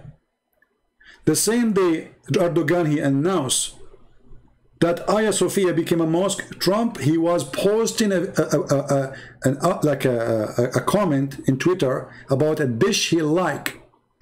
All the president in the world, they spoke about Hagia Sophia except the stupid idiot donkey Trump. That is the truth. Why? Because he is a friend of Erdogan. So don't tell me about Trump that he is better. Actually, Joe Biden, he said this is a shame what Erdogan he did about Hagia Sophia. And Trump, he did not open his mouth. This is the truth, my friend. I don't take a side. Now, in the coming election, which one I will vote for? I will vote for Trump if he is going for election. Why? Because still I believe he is more close to what I believe more than the Democrat. But he is not really the best. That is not true. He is an idiot. He's stupid. He's a coward. The Iranians, they attack our army. They attack literally. And then he ignored it as nothing happened. Why? Because he don't dare to respond. Why? Because he want to win the election. All what they care for is winning election. Not the poor soldiers, he sent them to the front line and then they die. That is the truth. So, I will vote for Trump for the coming election if he go. But not because he's the best. But because he is the best between the worst. He is the best in the economy, maybe. He is the best in business. He is the best in... Trump, he destroyed ISIS. That's not true. The one who destroyed ISIS, it was Russia. That's a big fat lie, that Trump, he destroyed ISIS. And the one who destroyed ISIS in the ground, you people, you have no idea what's happening. $600 million was donation from USA to ISIS and Al-Qaeda in Syria. Did you ask yourself how ISIS, they have those American tanks? Did you ask yourself? Did you ask yourself who is the one bring them all those nice pickups from Turkey? Turkey, our NATO member. Go and watch the video where the Turkish intelligence, they are guarding a long caravan of weapon and ammunition going to ISIS in north of Syria and to Al-Qaeda. CIA do not know about it. They don't agree about it. Who is going to believe in that? So all of this is a garbage. The real one who was really fighting against ISIS, it was the Russian. Go right now and search Russian helicopter shooting. You will not believe what you will see. You will not find one single videos of, like they will show you from high, Americans supposedly, you know, killing some ISIS. Yeah, they did. This is true. But they attack them only when they get so close to the American base. The real one who was really killing ISIS and Al-Qaeda, it was a Russian. That is the truth. So anyway, I saw in the videos that pickup trucks sold in auctions in Texas 2 weeks after they were in Syria in the hand of ISIS. How? You tell me how. They send them from Texas all the way to Turkey, from Turkey to Syria. There's a video of a guy, he is a plumber. He found his car because it have a logo, you know, he's a plumber, the plumbing company from Texas. He saw his car in the video and with ISIS.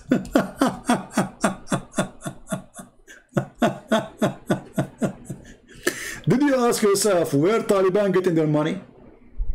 I mean, do you know how much it's costly to go in war? Do you know? I'm a person who owns guns. So if I go right now to shoot for 15 minutes, I will spend at least $100.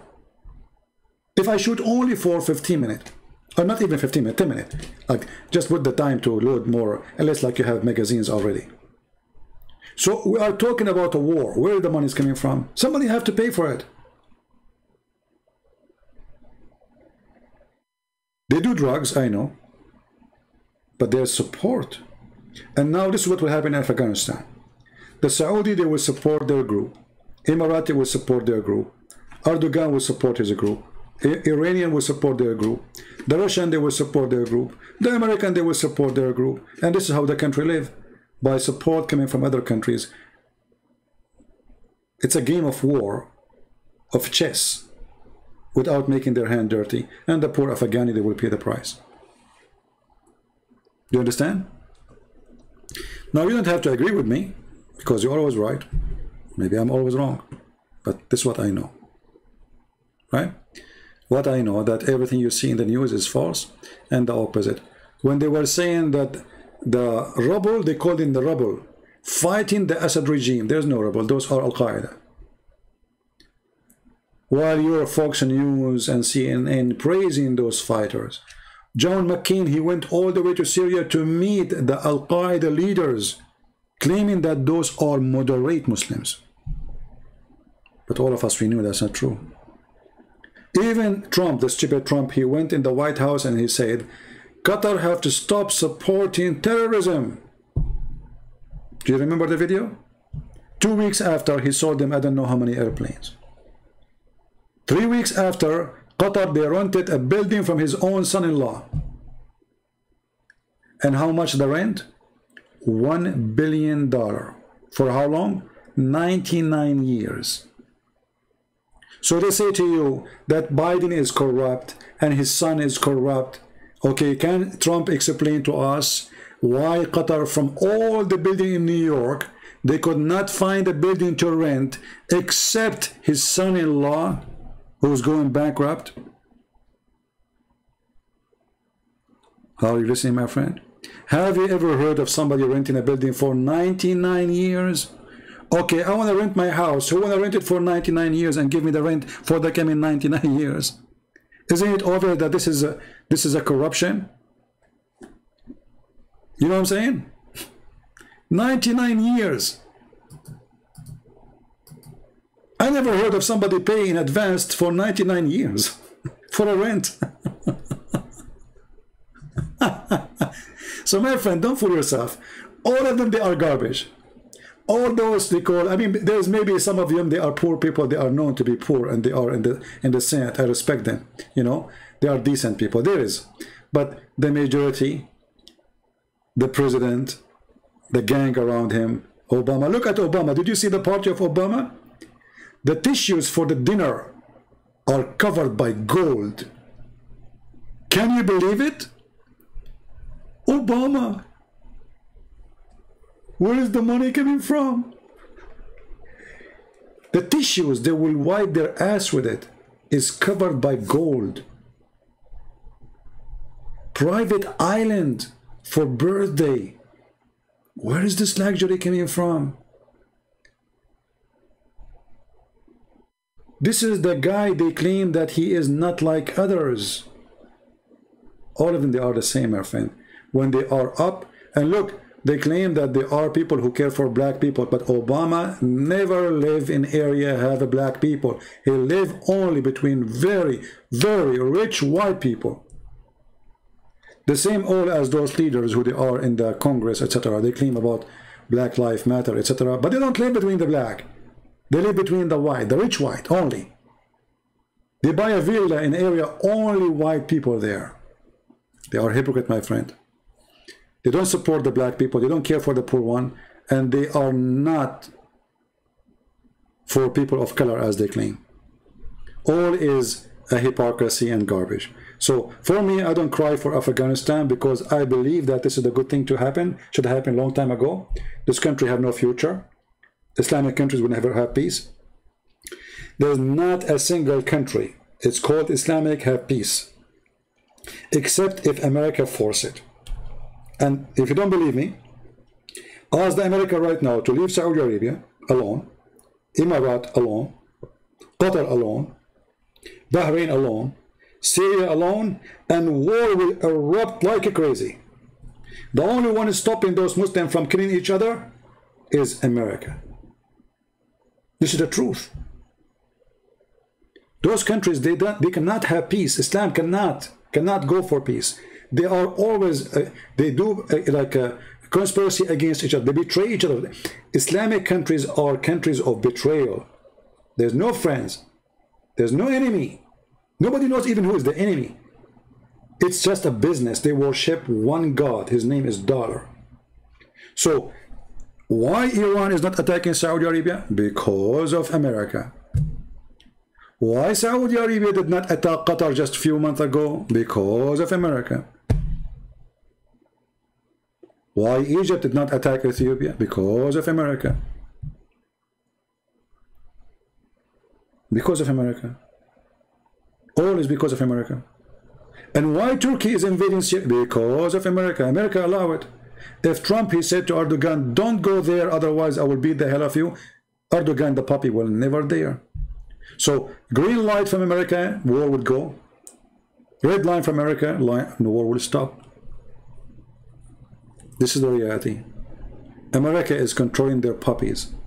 The king of Jordan, the king of Saudi Arabia, the king of Qatar, the king of Bahrain, the prince of Emirates. Those are the American puppies. Erdogan is one their puppy too, because the whole economy of Turkey can collapse in 2 seconds if America said, poof. Remember, Trump, he posted a post in Twitter, the currency of Turkey lose 20%. Just a post in Twitter. Did not even do anything. 20% for a post in Twitter.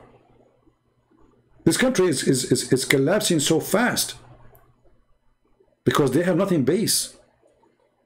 So America is the one playing the game, and now America have more things to worry about from Afghanistan. China and Russia are getting closer because the stupid American, they made them go closer. They start putting sanctions in Russia, sanctions in Russia, and sanctions in Russia, and then they start sanctioning China. I mean, those guys, they think that China is like like Syria. They think Russia is like a village in Alaska, you know. I mean, they have a stupid mentality, thinking that by putting sanctions, those big countries will collapse. It is the opposite. They get closer together, and now they're getting stronger, and now the Americans are worried at their place. So now the Americans, they decide Afghanistan is just wrong business. We have no business with it. Taliban, they are our friends. They will never shoot a bullet at us, and this is what happened right now. There's more than 5,000 Marines in Afghanistan right now as we speak. Not even a single bullet Taliban shoot at them. Total peace agreement. They are friends, as you see. So it's a new strategy of a new corporation, let us say a mindset, that we need to focus on something more important. So let us see who is the coming country to attack, because they are going to attack somebody. If it's not Afghanistan this time, we will see. There is somebody. Let us see who is the lucky. You know? Let us see who is the lucky. But I hope they will not go stupid and attack Russia, because if Russia is attacked, the whole earth will be wiped.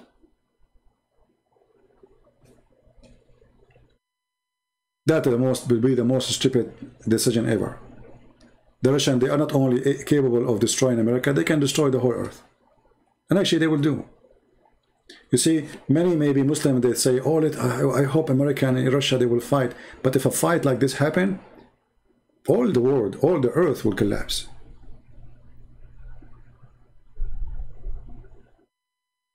So I hope they will not go stupid so far, you know, like they keep saying to Biden, why he don't stand to Russia? Like, what do you want him to do exactly? What he can do? I mean, just let me know. You know what I mean? Stand to Russia. Like, what does that mean? Go in war with them? Are you really? Stupid. I mean, this is the big words. They are empty. Or stand up to China. Can you really? Do you want to go really in war with China? Who want to go in war with China? So they will look for, you know, somebody, you know, like somebody is okay to smash. The big ones always will be safe and secure. No, India will not be the lucky. Nobody will attack India. It's the opposite. Yeah, anyway, you know, politics is dirty and ugly. For me, I feel disgusted when I see the news, because everybody is lying to everybody. And the truth is, nobody cares for you. Nobody cares for justice. Nobody cares for the poor. You know, they are willing to spend trillions of dollars for war weapon, but people cannot even afford to have vaccine. Bill Gates, he make lecturers. They put him in a stage because he donated $8 million. Can you believe this perverted idiot, filthy coward? 8 million? This is his income before he finished his coffee. $8 million. They take him from stage to stage, interview to interview, because he donated $8 million. Not $800 million. $8 million. All of them, they are filthy. All of them. And the poor people always pay the price. So for me, I pray for peace in this earth, but I say to you the harsh truth, that peace will never be in countries ruled by Islam. Never. Do they have peace in Afghanistan? No. Do they have a peace in Pakistan? No. Go and see Pakistan. Pakistan, there's an areas, army cannot even go there. We're not talking about a village. We're talking about a huge territory in the size of a country. Drugs, weapon dealers. I mean, they have their own ruling. They have their own. There's no peace in the Middle East. No peace in Islamic countries. Turkey is going to be many countries. Just wait. It's going to collapse. It's going to be divided. Kurdistan, Afghanistan, Tajikistan, Uzbekistan, all those Stan countries, they will go crazy. The only one is holding them together is either the American or the Russian or the Chinese. If those three take their hand away, those countries will collapse. As simple as that. But in the same time, I am very sure that a huge war is going to erupt in the Middle East and in the territory of Lebanon and Syria soon. And I will tell you why we change our topic now, which is not really what I wanted to do. But I will tell you why. See, those nations, war for them is a necessity. It's like a bread and breakfast. All the regime in those countries, like as an example, the King of Jordan. The King of Jordan, he signed peace agreement with Israel. But by signing the peace agreement, he granted that his salary and the salary of his employees paid by the American. Again, the stupid American, they pay for peace. I mean, what's our business? If you don't like to sign peace, don't let him sign peace. Can he go in war? No, he cannot. So they buy him, they buy the whole country. His army, his police is paid by USA. And then this guy, he claimed that he's a king. But all of us, we know that he's a puppy. Okay. Jordan king is placed there by American to control this area to keep the borders of Israel secure. Wonderful. Then we have Syria, already is demolished by war. Then we have Lebanon, and Hezbollah control a big site of it, and now the Hezbollah is expanding. They are in Syria, they are in Lebanon, they are in Iraq. So look what the stupid American did. As usual, stupid things. They wanted to surrender Hezbollah and Iran. And instead of doing that, they made Iran expand all the way, from Iran all the way through Syria, through Lebanon, through Iraq. So George Bush, the smart George Bush, he opened the borders of Iraq to the Iranian. So now Iraq is under the control of the Shia. The Shia, they moved to Syria. The Shia in Lebanon, now they are connected with the Shia of Iran. So now they have a long line of strategic areas controlled by Hezbollah and Shia. And not only that, the Shia group or Shia fighters, they are armed by American weapon. Because remember, it was America selling the weapon to Iraq so they can fight ISIS, alhamdulillah. So now the Shia, they have American weapon, they have American missiles, they have tanks, and they are not little party of Shia no more. So now there are hundreds of thousands of fighters. And then the Shia, they expanded their route by the help of America, again, to Yemen. So now they are here. And now they are controlling this area, which is in the Red Sea. And this is what happened just, if you remember the attack an Israeli ship by a drone. So now they can close that area anytime they want. And if they do, you know, that will be a disaster for many countries, especially for a trade business who go through the Red Sea to pass the Suez Channel. So the Shia now expanded all the way from Iran to Syria to Lebanon to Yemen. And not only that, are they done? No, they are building camps all over Africa, including Nigeria and Sudan, even Niger, and they are expanding even to Tunisia and to Morocco. So the American, because they are very smart, they always do things in the wrong way. They wanted to, let us say, suffocate Iran, but Iran is suffocating them, not financially, right? Not financially. They are suffocating them by controlling over areas which they don't want anyone to control it. And now Saudi Arabia is terrified because the Shia are taking over. They are surrounding them from every corner. And remember, Iran is just across the street. And if Iran go in war with Saudi Arabia, all those Muslim Sunni, they will be shish kebab in 2 days. Emirat, you see many people, they say to you, go and invest and buy an apartment or a property in Emirat. That is the most stupid investment ever. Emirat will turn into a ghost town if Iran shoots one bullet. This country is so small, they cannot fight for 2 hours. Saudi is so big, but still they have no army. Their army is shish kebab. They can't even fight a group of terrorists in Yemen. They are losing the war since 3 years or 4 years. So Iran is surrounding them, and this area, this area, those Muslim Sunni, they will be demolished.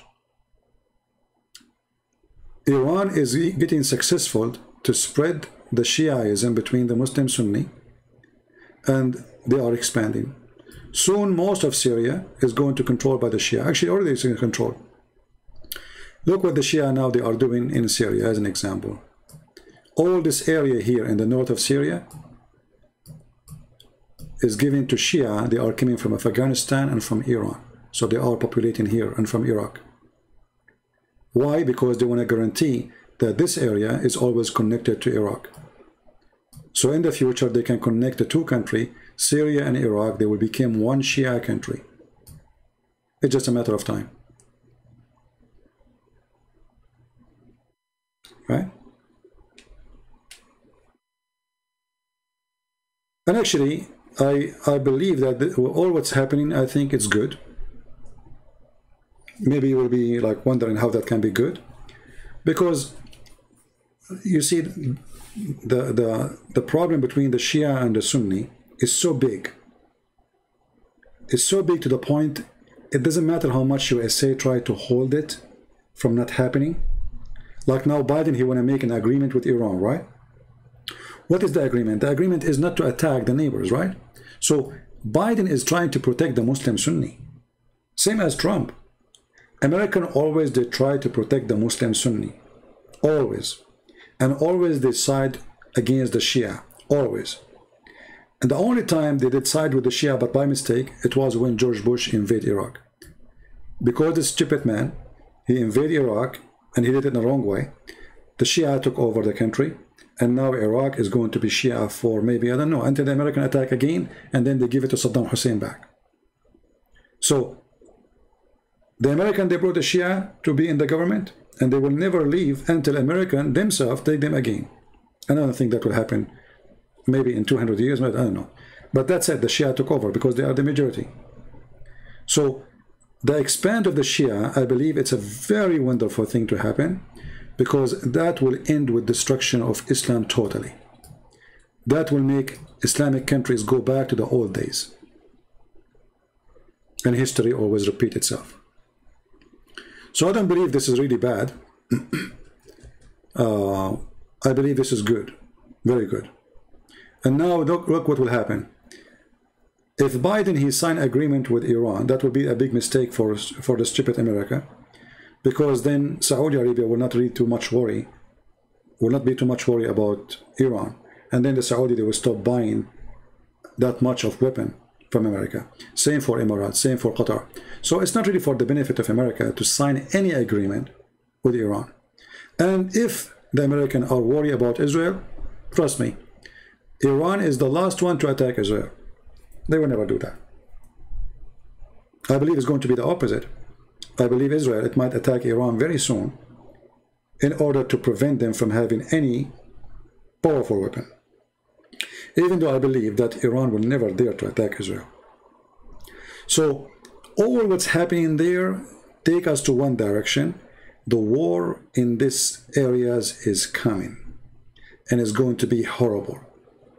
Already in Lebanon, they have no gas. They have no water. They have no electricity. There's no salaries. So Lebanon, it might be the key of the war in the Middle East area. And Syria already is in war. And the only one who makes Syria, you know, like stay together is the Russian, Putin. If not Putin, Al-Qaeda will be controlling over Syria from a long time ago. So American, they never do something successful. They always screw it up. American government, they present for me Muhammad. You know? Muhammad, when he says stupid things to fix stupid thing he said before. So American government always, they do something stupid to fix something stupid they did before. So all their history is trying to fix something stupid we did before. But what they do tomorrow to fix what happened yesterday is more stupid than what happened yesterday. You know what I mean? Most of the Christians in Iraq, they are gone. You know, most of them, they run away. Yeah. You see, the American, they gave Iraq to the Shia. That's what the American did, you know. They gave Iraq to the Shia. The same now, they give Afghanistan to Taliban. See, there's no war. Taliban, they entered Kabul. American army, the Marines, did not even shoot one bullet because obviously there's an agreement under the bushes. All this time, Taliban taking city after city, not a single USA American jet fighter bombed them because there's an agreement.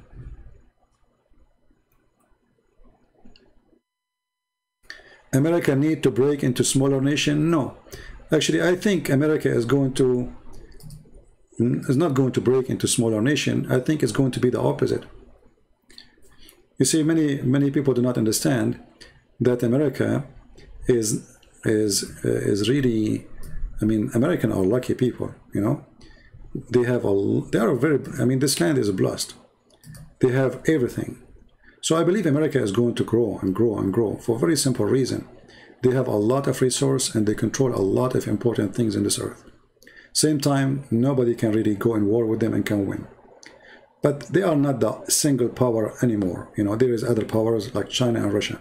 However, America will never be weak. It doesn't matter how many stupid Biden we have, still America will be strong. Why?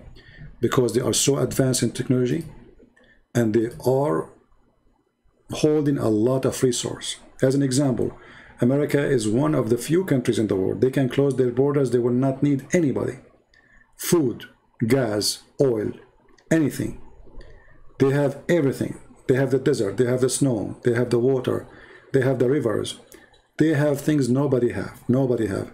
Maybe the only one can be competing with them is the Russian. But most of Russia is a desert of ice. So the Russian, they have a lot of resource, but they are not, let us say, lucky as much as the American. Same time, the American, they have lands everywhere.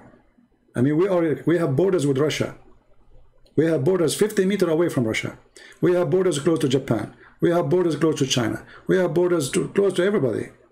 So, American, they have many reasons to be powerful. And I believe, actually, in the future, even Canada is going to join union with the American. You see, many of you do not know that most of the immigrant Canadian, they go to Canada, they stay there for 3, 4, 5 years, and then they immigrate to USA. Even though Canada is a great country, I mean, as a resource, it have a small population, but America is way more beautiful. Let us say more, they're lucky. They have everything. They have a tropical weather, they have islands, they have, you know, Canada is just an ice country. So they have a lot of, let us say, power to play with. And this is what makes them unique. And on top of that, they are holding a lot of technology, which nobody really have. Nobody have. So I believe America is going to be a great nation as long there is people that believe in God and they worship the true God. And if you go to the churches in America on Sunday, you will not even find one space to park your car.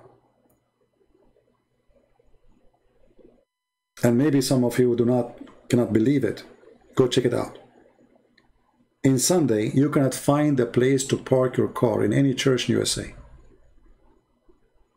So, country like this, the majority of it is believers. The majority of the USA Army are Christians. I can say more than 90, maybe 97% are Christians, believers.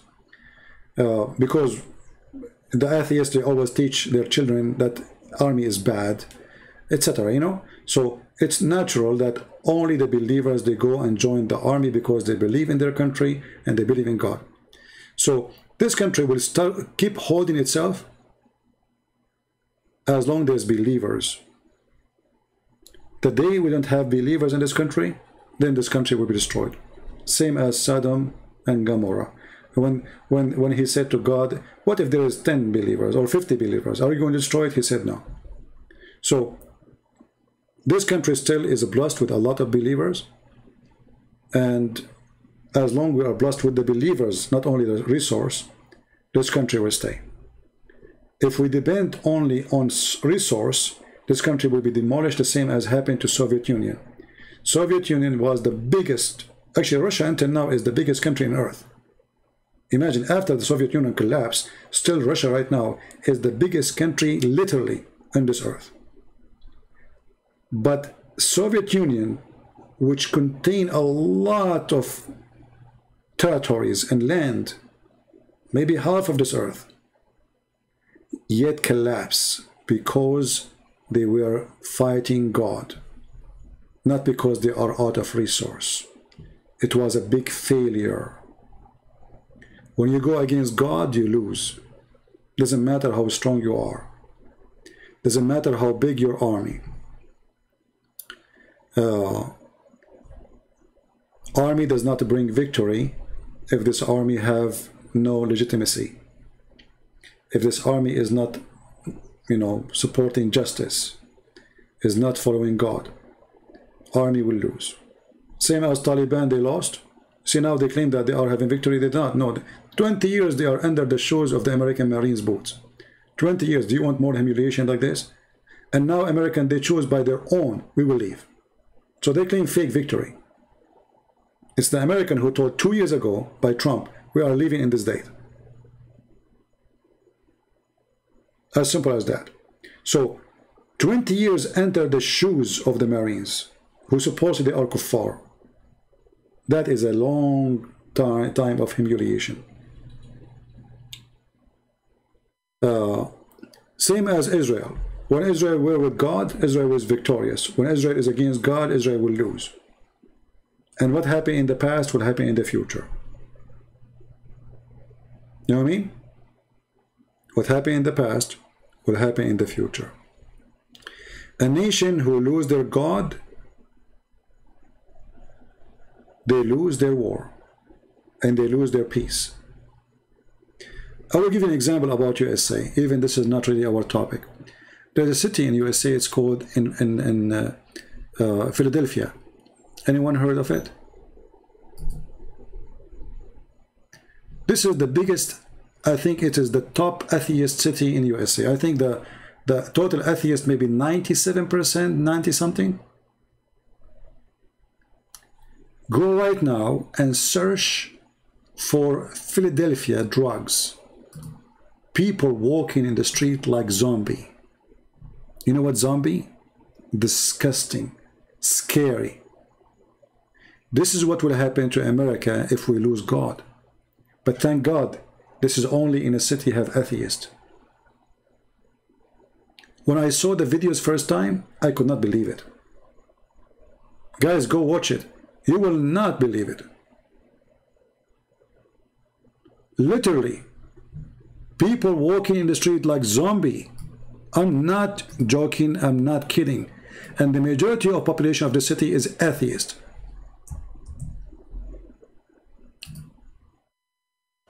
If I know that YouTube will not, take the video down, I will play for you some of those videos. You will not believe it. It's really scary. Scary and sad. People, they go in the street, their head is down. They bend down, they don't even stand up under the influence of drugs. Look, I just searched. Look at this. I'm not going to play the video. See what drugs do? This woman, she is bending down, she don't move, she will not move. She don't, because her brain is froze.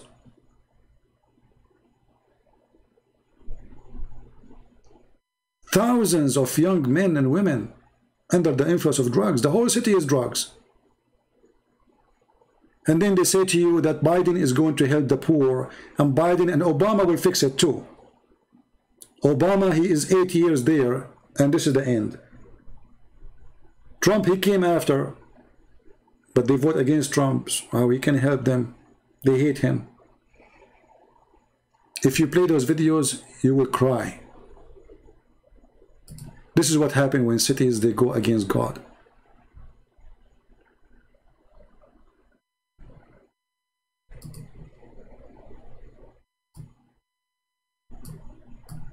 Unbelievable.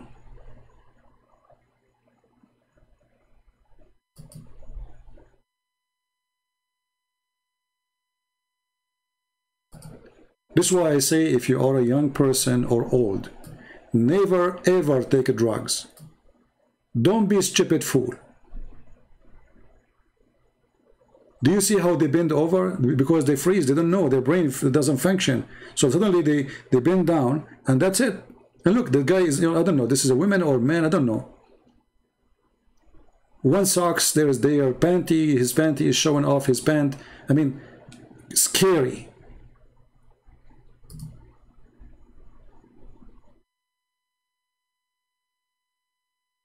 Look at this. They show you like zombie in the movies. This is really, literally. Look at this. Can you believe it? Is that really happening? If you don't go, if you might think that this is like a movie edited by somebody.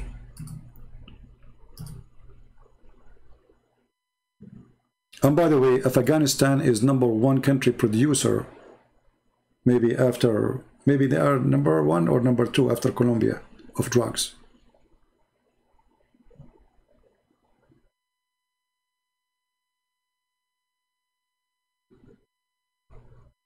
You see what drugs do? Do you see how this guy with the white t-shirt? Do you see that woman? What is this? This is the devil himself invading the mind of a human being.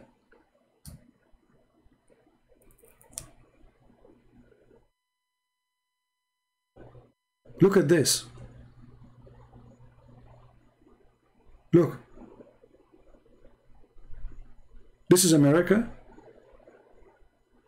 Can you believe it?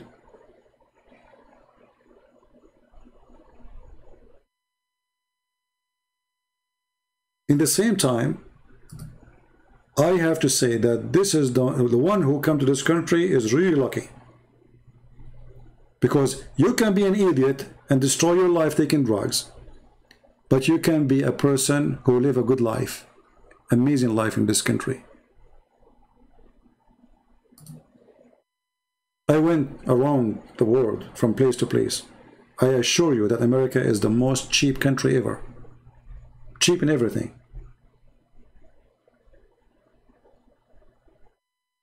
And you know, when somebody says to you, like, if you go to this country, it's cheaper. No, don't compare it this way. Compare it about income. So if I go to Indonesia, it's cheaper. No, it's not.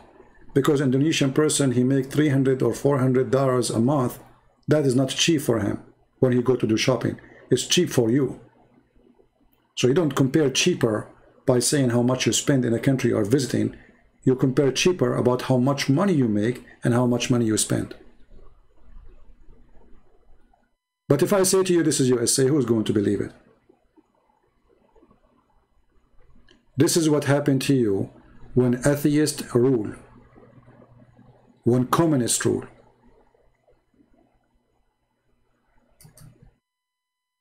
And not only that, they are legalizing drugs. It's not enough what they have, they legalize it, you know, they make it legal. And there's one unique about this drugs. You see, people, they go down. Do you see how they bend over? Do you see how they bend over? I saw one when I was in Romania. The guy, he was walking and then he bent in the front of me. And then I thought maybe he need help or something, you know. But he was like he froze. He froze. He's taking drugs.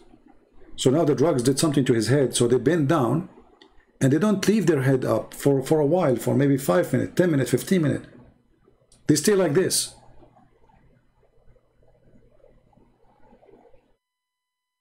So we are fighting against drugs, and Islam is one kind of a drugs. But this is not the only drugs. Look at this. What is that?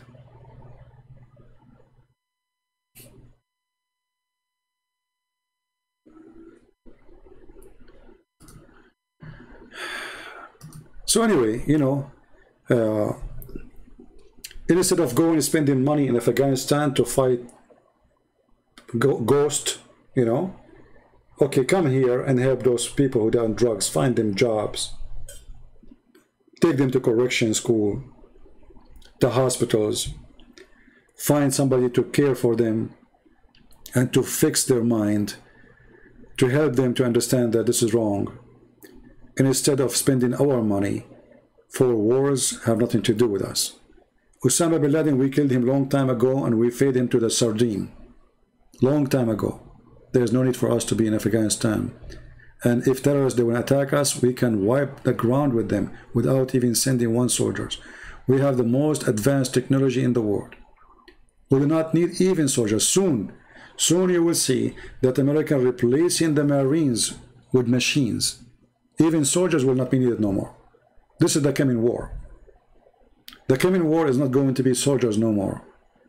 And the American and the Russian, they will be the first to establish an army of machines. So things is going beyond your imagination. And war is going to be different. But we cannot ignore the war against drugs, because this is international war for everybody. Look at this. Do you see this guy? He's not falling apart now. You know, he's down. He do not know why. He go down, and his brain, he stopped. That's it. He stopped there. I don't know what this drug he does to them, but that's it. He lose cautious, you know, cautious of anything, and he's down. What I think about coronavirus, my friend, as you see, we have the million of viruses, and they are more scary than corona. You know, don't you see? There's death in every corner. There's death in the highway. There's death in disease. There's death in, you know, I mean, there's death. Be with God, and then you fear nothing. Look at this. Look at this. Do you notice what I'm talking about? Do you see how their head is down? Look at this. I mean, this guy who made these drugs, he should be punished. I don't know if I am in charge. I don't know what I would do to him. Whoever the one who is selling those drugs. Do you see how his head? Look his hands. I don't know if you notice with me what's happening. And you can tell all of them, they are young. Those are not old people.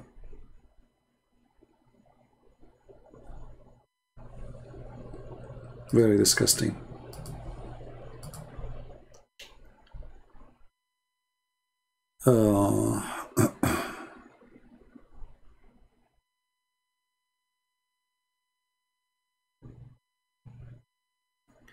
Who is bully? Anyone who bullies somebody, he is no Christian. Anyone who bullies somebody, he is no Christian. Bully is one of the diseases too. You know, people, they have their mindset.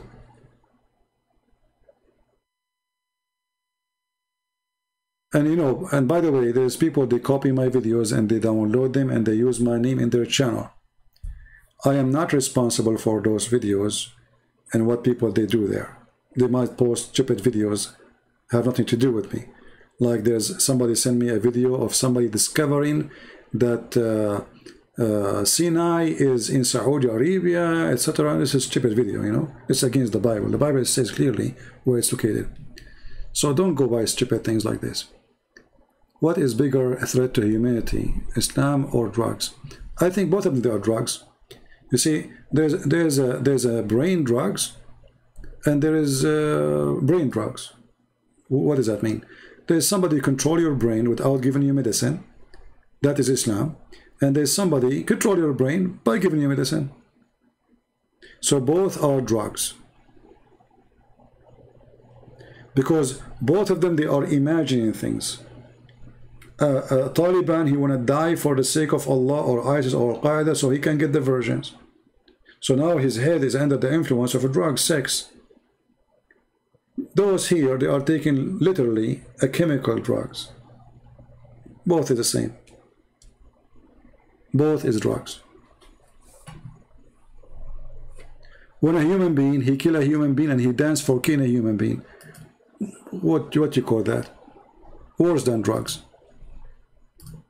When a human being hatred, you know, become in that level that I dance for the death of somebody or shout praising God for the death of somebody.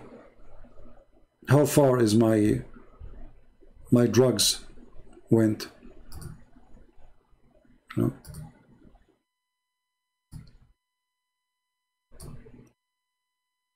Anyway, be aware. Be aware of the evil around you. Be aware of the stupid people around you. They can destroy you. They can destroy your life. Where are the anti-Taliban Afghanistan mere fighting? No, they all exist there. But you say when fear come, they run, and then they will, and then later, those who, the same as Taliban first time, they conquer and they took over, but still there's a group fighting them. They will, you know, now they will relax. 20 years of luxury, getting paid by the American. Now they will find themselves alone, they will gather themselves again, and they will start fighting. Just wait. my friend, those countries cannot live in peace. They cannot. And the war there will never stop. The American, they took over in Iraq. They replaced Saddam Hussein. They told them we will do election. They did election. Okay, now in Iraq there's election. Do you see any peace in Iraq anytime soon? No.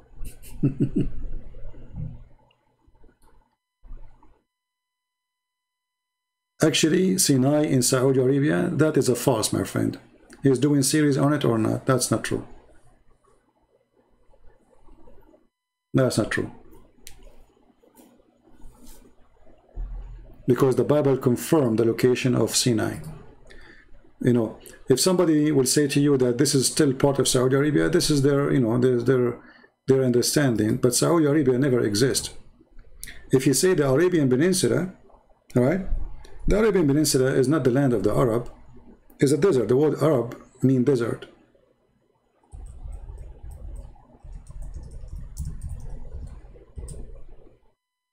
Let us go to the map again.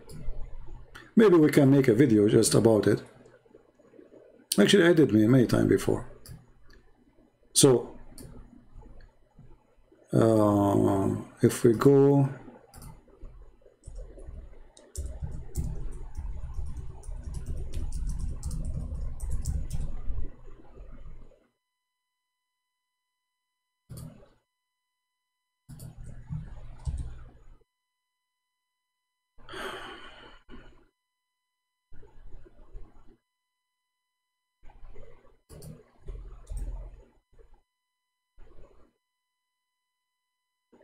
Let's see.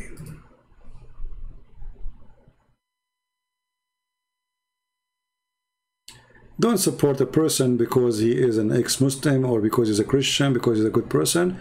If he says something wrong, it is wrong. No matter who said it. How many times of you, all of you, you heard the priest saying that Muhammad is from Ishmael? That's against the Bible teaching. It's even against Islam teaching. Because even Muslims themselves, they agree that Ishmael, he learned Arabic, according to them, when he was 13 years old, or 14, depending in the book.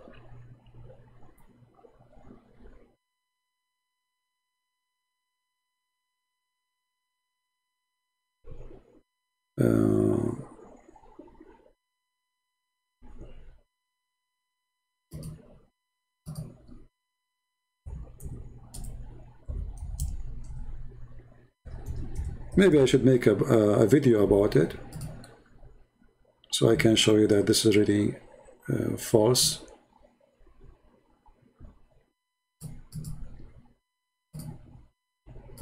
Actually, always, you know, even since I was a kid, you go to the church, you will see a priest saying to you that Muhammad is Ishmaelist. He's from Ishmael. Okay, where do you get this from? Nobody want to ask the guy where he's from.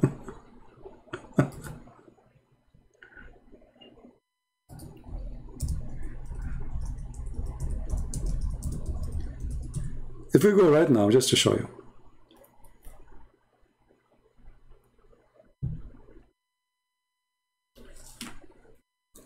You know, Moses was going from where to where?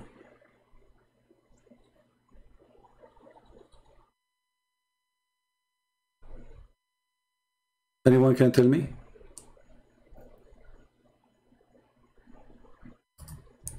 Moses was going from where to where?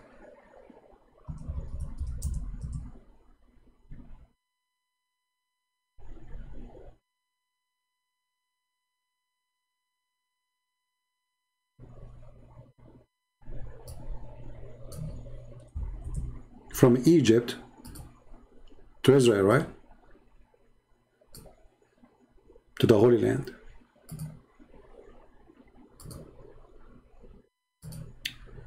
Just to show you how silly sometimes a human being can be. Okay, so this is Egypt.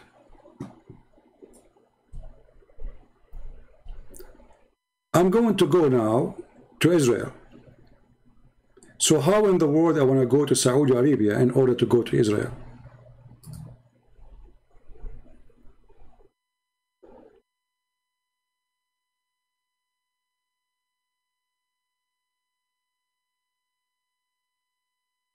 He was in Egypt, right? He's not going to Egypt. He was in Egypt. He is leaving Egypt. All right. So where Moses is going to, the way to go to Israel. Okay. So according to the smart ones, Moses, in order to go to Israel, he decided to take a bus from here. Let's make it. He decided to take a bus, and then he go from here, and then he go to Saudi Arabia, and then he go back to Israel.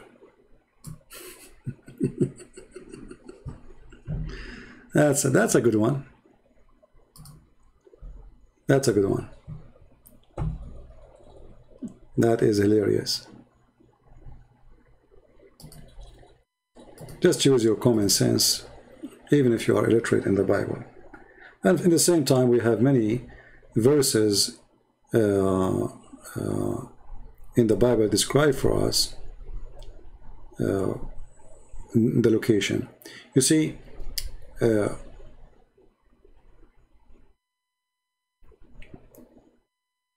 when somebody says something to you,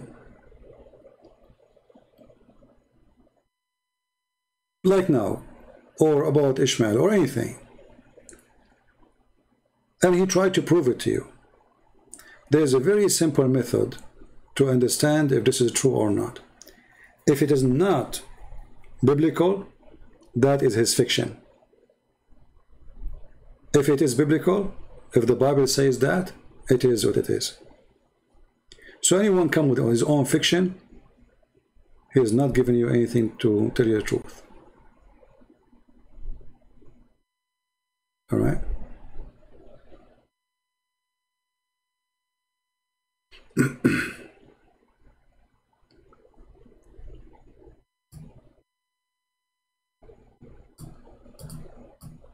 It is, I mean, there's tons of verses in the Bible talking about those issues.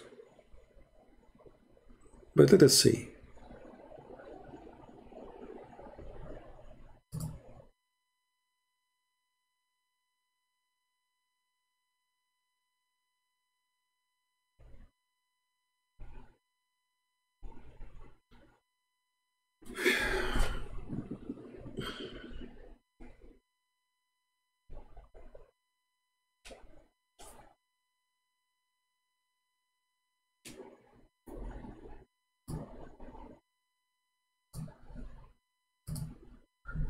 I will make it more simple. Let us see here.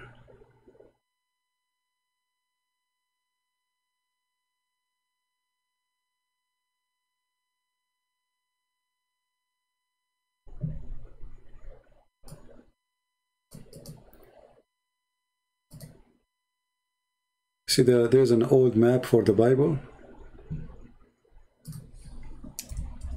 I'm trying to find it.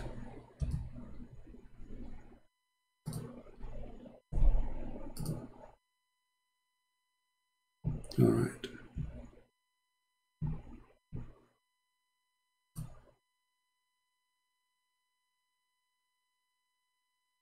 Okay, have you ever heard of something, the Mount of Paran? The Mount of Paran?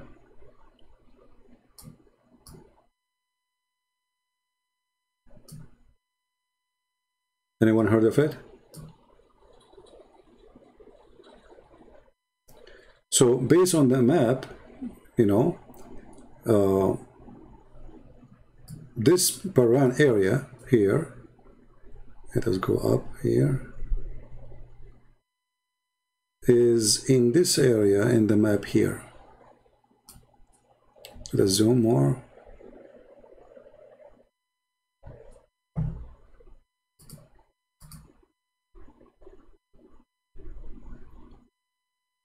Let's make an arrow. I think it's like here, maybe here. in this area. And this is what the Bible mentioned. If we go and read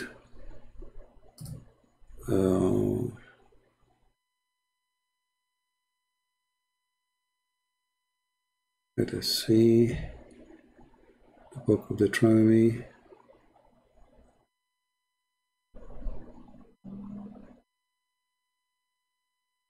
Yeah, 32:2. 32:2. Let us go there.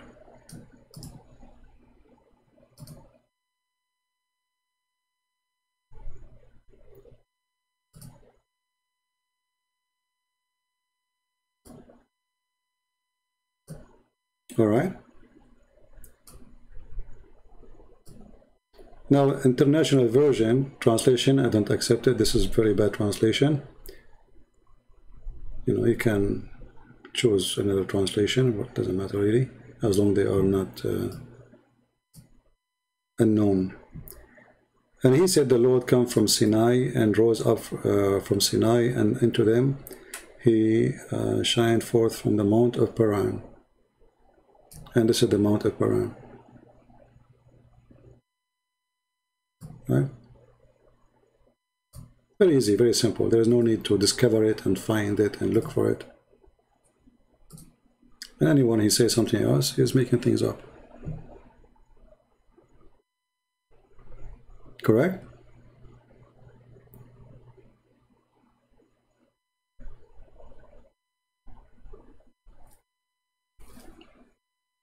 Any more question? No, it's not about inspired language. You see, the translation is translation. I can make translation now. If my translation is full of mistakes, it's a full of mistakes. Doesn't matter really.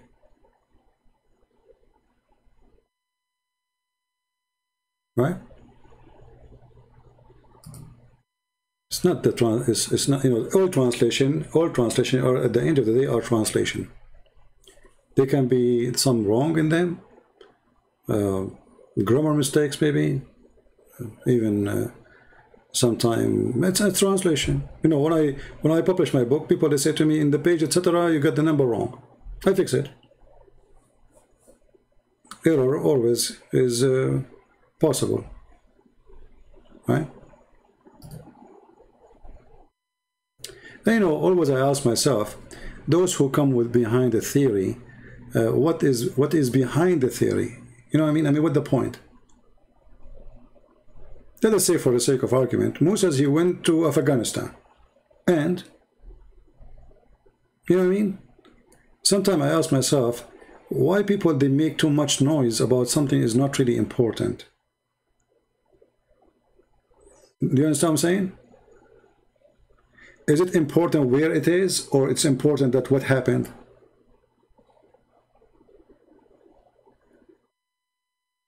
Like, let us say you receive a news that your wife, she is cheating on you. Is it important in which bed?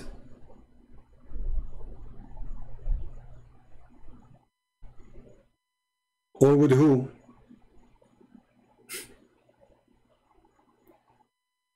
You know what I mean? So I find sometimes that a human being is very silly, and he forget the important and he focus in the silly stuff. It doesn't matter really where God he appeared to Moses, because God can appear anywhere. You know, is that really where God he is now? Does that mean this is like where God he live? So for us and for the Jews, they don't believe in that anyway. So it's a very silly, you know, a concentration in something. You know, I don't know, human beings sometimes very silly.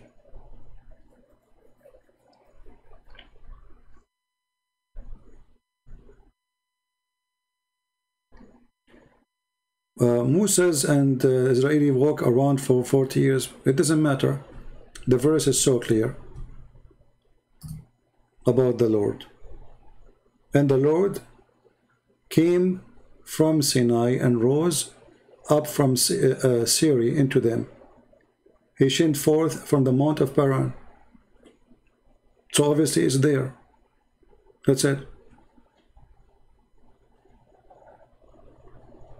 Same time, even if, let us say, Sinai was here, let us say it was here. This is not Saudi Arabia. if you mean today it's Saudi Arabia, this is not really true. This is how the British, they decide, you know, the corporations, the French and the British and the one who won the war, they decide to make a country. It's called Saudi Arabia. Arabia is not a name of a country. Arabia is a word meaning desert. This is Arabia too. Arizona is Arabia. Las Vegas is Arabia. And the naives don't want to learn. Arab is not a name of ethnic. Arab is anyone who live in the desert. They call him Arab.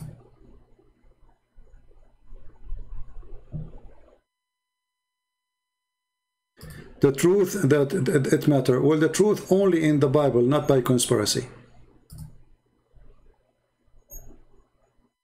Not by fictions.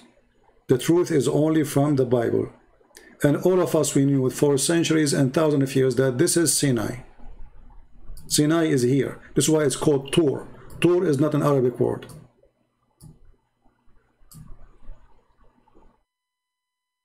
Tur is not an Arabic word. It's like now you say the delta, you know, like a certain shape. A place is isolated. Even the name itself is, you know, is clear. And this is the name is used now. I mean, okay, why the one who, okay, let us say Sinai used to be in Iraq. Why they change it and put it here now? Why the name is here? What happened? Who moved the name? Somebody moved the sign?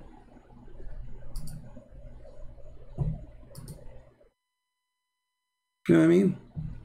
That's very silly. What if somebody tomorrow come with conspiracy saying that Jerusalem is not there, Jerusalem is in Chicago? Trust me, somebody will come with it, like the Hebrew Israelist.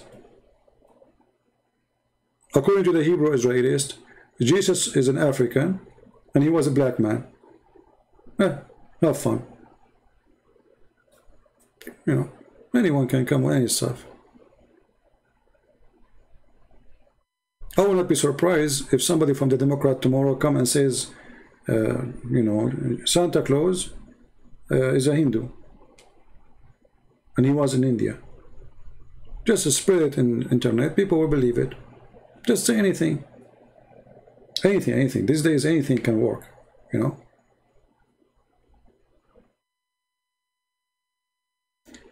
And actually I know this, that the most successful videos of a view is those who come with conspiracy. You know what I mean? Just come with conspiracy, like, and they put Photoshop and the, you know, amazing breaking news, like breaking. There is a guy, he's a Christian guy. He always make a video saying prophecy, and then like 10,000 are watching right away. Prophecy, that's it, prophecy. I mean, what prophecy? End of time. Okay, what happened? There's an earthquake in Haiti. Like, what happened? Come on, earthquake happened in Haiti always. So there's an art of driving the crowd, and if the crowd are a bunch of goats, what you can do about it? So I'm asking the one who come with this stuff, what is the point of all? Let us say Sinai was in Damascus, but it doesn't say that in the Bible. So why you are making things up and start searching here and doing there? Okay, I can understand that this is for the sake of study and research, but this can be done only by people who they are really, you know, like scientists, who really they have a lot of knowledge of history and location of tribes and people where they used to be. But for us as a believer, it doesn't matter really where. What matter is that God come to Moses. You know what I mean? When you are going to debate your opinion in real life, well, this is real life, my friend, unless you think that you are not real now. Look like you think yourself you are fiction right now, just because you are in YouTube.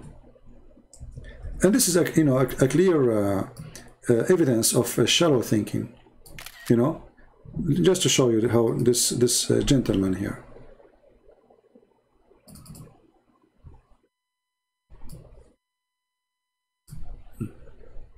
Just to show you when somebody decide to be professional idiot.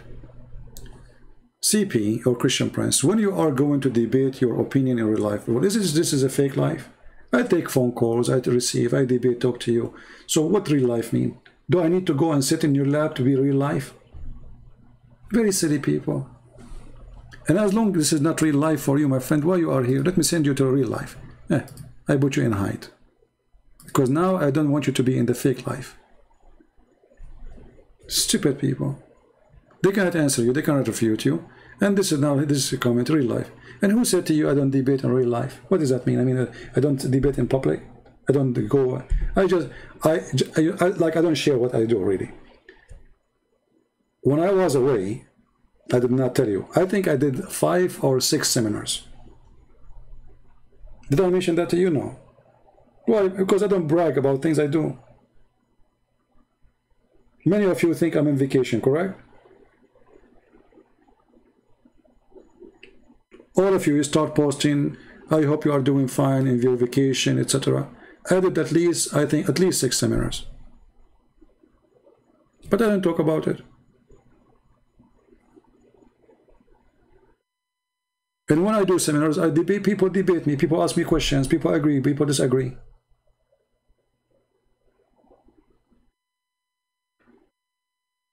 Same time, I am here in the internet. I can get 800, 700, 1,000, 2,000 people in short time. If I want to do a seminar or go in a place, it takes them forever, and I have to spend money to fly, to go, to come, etc. And all of this maybe to meet, I don't know, maybe 5, maybe 500, maybe 10 people. Yeah, here we go. I'm sitting wearing my short. I have my tea in front of me, became cold. I'm laughing at your comment.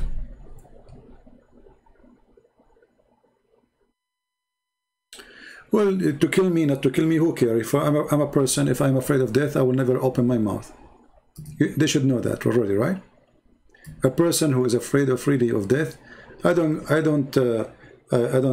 speak about myself, etc. because I'm not here for myself. I don't want people to praise me. You know how you don't know me. My blessing will be from the Lord. As much as I can, I will keep it this way. Right? And who care about the rest? You don't like me, you like, why? Okay, this guy, you want him to go in public. Why you are here? This is what I do. You keep coming. Stupid people. If I'm not going in public, as they say, and people all the way in the end of the world, they are hearing about me. So what if I go in public? What will happen? As they call it public. Name one Islamic countries, just one country in the world. Don't watch my videos. Just name one.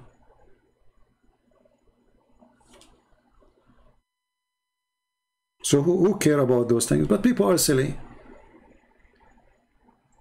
It's like, like a person who don't like what you do. Doesn't matter what you do. So you build a palace. And the palace have nice windows, nice doors, nice marble, nice chandelier, nice furniture. And then this silly person, he says to you, oh, look, there's a mosquito in the wall. So all the palace, he did not notice how wonderful this palace, but he noticed there's a mosquito. So that the palace now is screwed. That's it. Your work is gone in vain. Who cares? People, they come and they listen to me from Somalia, from, and if you know how many people they keep asking me to do interview with me, and I refuse. You will not believe it, including our friend Al-Fadi. Go ask him how many times he asked me to come to be in his show. I refuse. Just yesterday, Osama Dakdok, he called me, and he says, those brothers, sisters, whoever from Somalian TV, they like to have you in their show, please. I said, I don't go really, because people will be upset. I refuse many. So if I go in there, so I don't like those things. I don't like to be interviewed. I don't like people to talk about me. Like, tell us about yourself. I mean, who cares? I'm nobody. I believe all those things about self-esteem, about a person who is he, what he did, what he accomplished, is something very personal between him and his Lord. And you knowing about it The Lord, he says, you want to know them? Know them from their fruits. So I do not need to tell you about myself. From their fruit you shall know them. So don't ask a person about what he did. And don't ask a person what he is. Tell him, show me your fruit, I will tell you who you are. And this is what I do.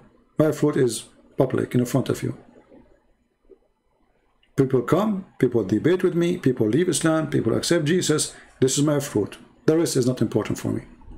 You like me, you don't like me, who cares? Thank God you don't like me. That's even better.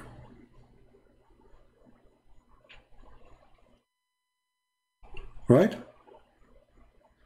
And you know, always actually, this is one of the reasons I cannot even have a friends, because I cannot find somebody. He understand what I'm trying to say to him. You go, if you meet a friend, if you have a friends, let us say you met some friends, you go outside to drink some coffee. What they will talk about? Oh, this is a woman, she walked by, look how short her skirt. Look at this guy. So, I mean, people are silly and people are stupid. I prefer, this is my coffee shop, where I spend my time in a very valuable thing according to what I believe. So if you don't like my coffee shop, my friend, don't come here. You see, this is my channel. If you don't like what I do, why you are coming to complain? That's mean you are a fool. Go watch cartoon. You know?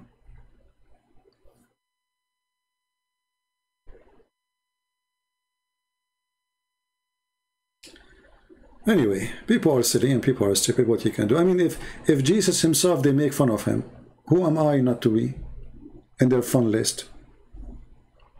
You know what I mean? What about we say to God, why you don't show us your face, God, in real life? You're God. There we go. You want us to worship you? Show us yourself. Say that to God too.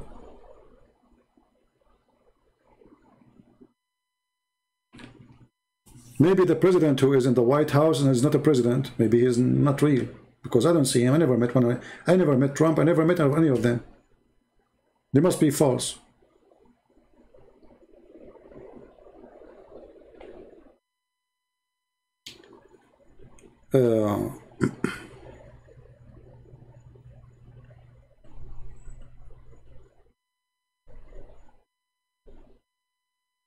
Yeah, you know, always if you want to know a person, and this goes for all your life, you see, all those people you meet in your life, regardless what is the purpose, regardless what is the reason, from their fruits, this is the wise, the amazing, absolute wisdom of our Lord. From their fruit you shall know them. Don't practice any other rules. This is the only way to know. You see, there's a person, he claimed to be your friend. How you know that he is your friend really? Only when you need him. He is your friend when you go to eat barbecue. He come. He's your friend when he come to borrow money from you. Okay, he come to borrow money. He is a friend when you have a nice life, you are rich. The second you are poor, the friends are not the friends. The cousins are not cousins. Even the wife might leave you, because the wife, she marries somebody have money. You don't have money. From their fruits, my friend. When the Roman soldiers, they come to arrest Jesus, even the disciple of Jesus, they denied him. Very ugly fruit. Imagine, they are his disciples who walk with him all the time, who believe in him. He told them, you will deny me. They denied him. If they deny Jesus and they are a disciple, why we will not be denied by people? See, this earth is the earth of betrayal. People betray each other. But always you will find somebody is different. Somebody he will not or she will not betray you. And how you know? From their fruits. Not from their promises.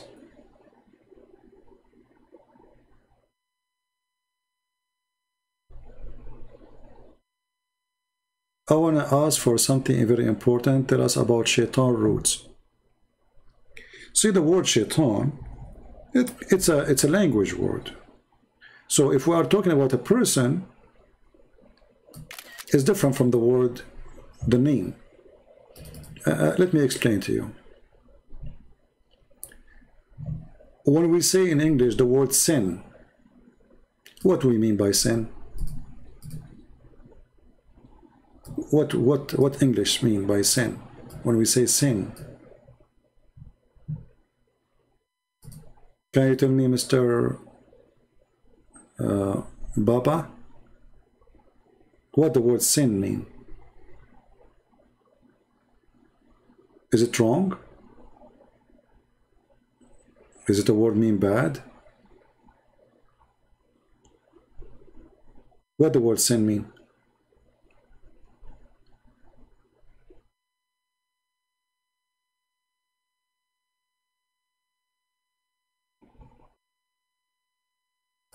Do you know? I mean, it's a word always we use, right? Everyone who believe in religion, they use the word sin in English. So what sin mean? Sin is a word used today as a word mean wrong. It's against God teaching, right? Okay. But the fact the word sin is coming from the moon god religion, where people, they used to worship the moon, and it is pagan.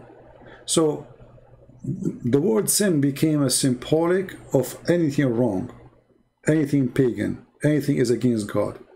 And by language today, everybody use it, even those who don't, you know, I mean, Muslim they use it, Christian use it, Hindu they use it. Anyone speaks language, he says sin. But sin have different root, right? So it's not really important the roots, what is important what it's meant for the one who is using it. Do you understand? So if I say to you the word dish, dish is coming from somewhere, but what is important what I meant by it, not what it's coming from.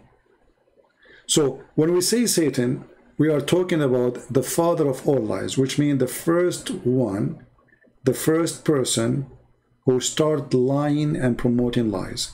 According to the Bible, that is an angel who is fallen angel, and he is the one who deceived Adam and Eve. The name is not important.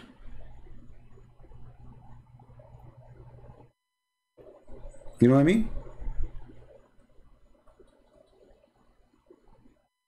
Did I answer your question?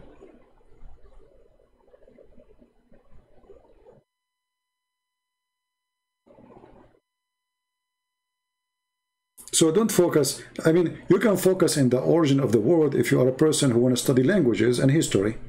You can. But that does not really affect us, because the word Satan is dependent on the time and who use it and why they use it. So if I exist in the time of Jesus, and this is the word is used to describe such a person, I will use it. Because at the end of the day, I have to use a word which people understood and they use. You know what I mean? Not long time ago, the word gay mean happy. Is that correct? But today I cannot use it to say that I want to describe myself to be happy. I cannot use it. It's very embarrassing for me to say it. Right? But not long time ago, the word gay was a word mean happy. So if you go in the old translation for old books, you might find describing somebody to be a gay, but doesn't mean that he is a homosexual. They are just saying he's happy. So what is important is what the word meant by the one who is saying it, not what it's meant by the language today or yesterday or centuries ago.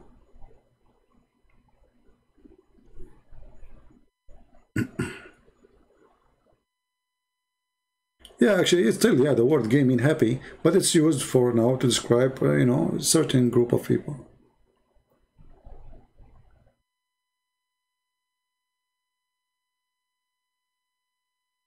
The word shaitan is coming from, etc. Okay. Coming from Sumerian Khan language, and any languages called Satan. And so, what you prove to us? Still, that's very silly. Because at the end of the day, human being languages is transformed from person to person, from generation to generation, and in the same time is what people use at that time to describe something. You're just, you know, repeating yourself. As an example, let us say that Jesus, he used the word angel, and the word angel was used before Jesus by somebody else. So, but as long as the idea agree with the idea, that's mean he agree, that's it. So the word is used. So in English today we use the word God. So let us say Jesus, he speak the word, he speak English. The word God is coming from blah, blah, blah, blah, blah, blah. But the word God means the one who is the creator. So on Jesus he used it. Let us say the origin of the word God was a pagan. Was from the Hindus. Who care? So if you want to be silly, you can be silly, you know.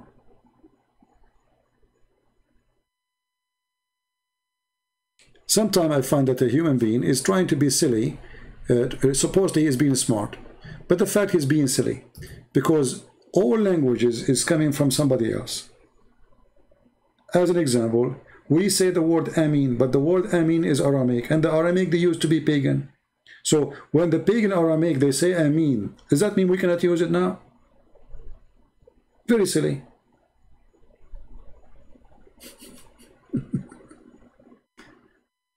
You know what I mean?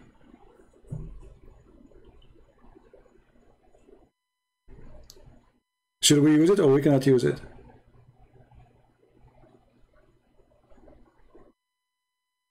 No, it's not dangerous for the Christian doctrine. It's dangerous for the fool only.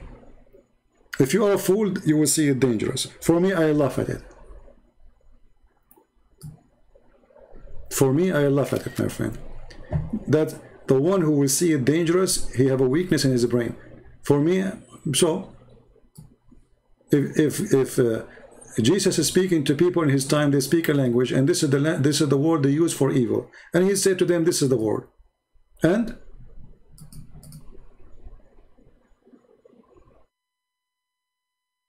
how Satan look like? Look in the mirror.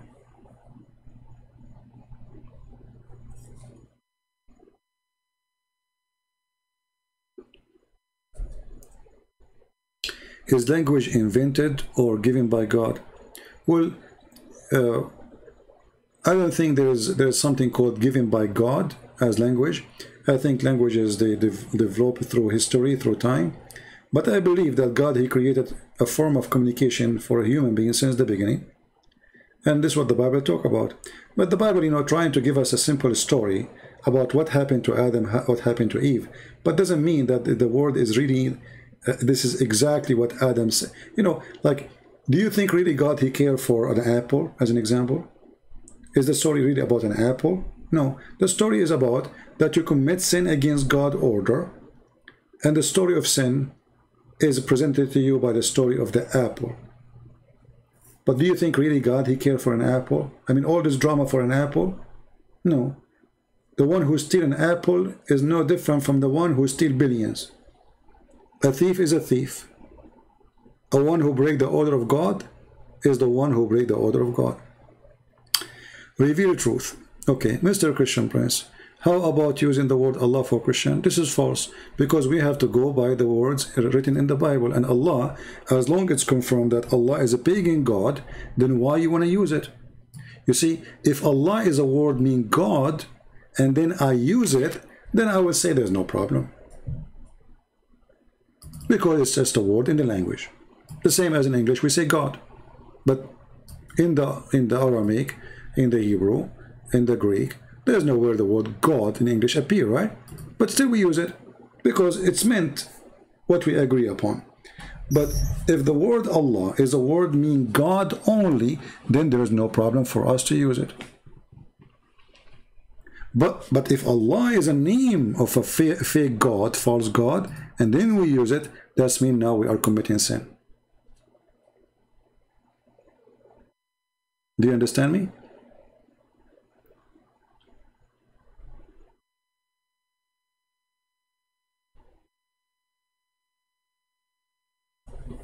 So, you know, a human being, when he is shallow, he sees things in a shallow way. The Bible is a very deep book. never meant about apple and tree. It's not about that. It's about disobeying God. But remember, the book was written and given to people to believe thousands of years ago. The story have to be simple for simple people. One of the unique thing about the Bible, the Old Testament and the New Testament, that if you have a PhD, you enjoy it, and if you have no knowledge, you don't even know, maybe you don't even know how to read, how to write, you're a farmer, a villager somewhere, still you enjoy it. So this was not a book of science as much as a book to present God to you.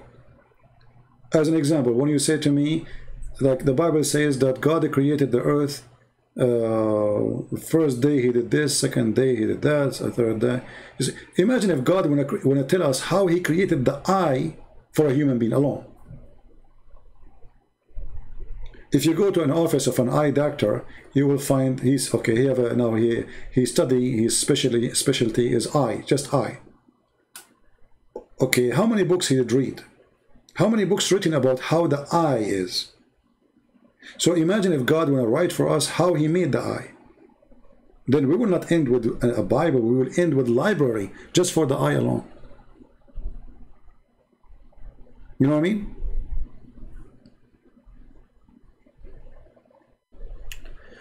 Do you reject the interpretation of the fall of mankind? No, I'm not rejecting. I'm just telling you that the Bible is more deep than just a tree and an apple. So regardless if the story is literally about an apple and a tree or not, the story is not about the apple or the tree. The story is about disobeying God. It is about a tree and an apple for the shallow one only. It is about disobeying God for the one who want to think deep.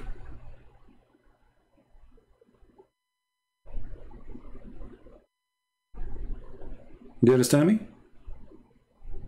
Like when we say the cross of Jesus, doesn't matter really if the cross was a perfect cross or a short 2 centimeters from one side. You know what I mean?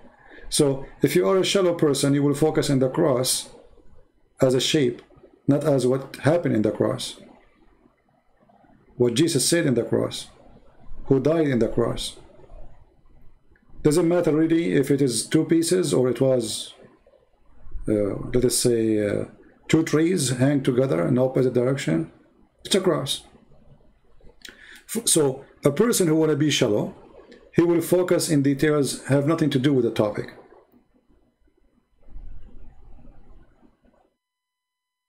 A person who want to go deep, he will go behind the cross as a shape. The cross is not the shape. The cross is what happened in the cross and who was there and why he is there.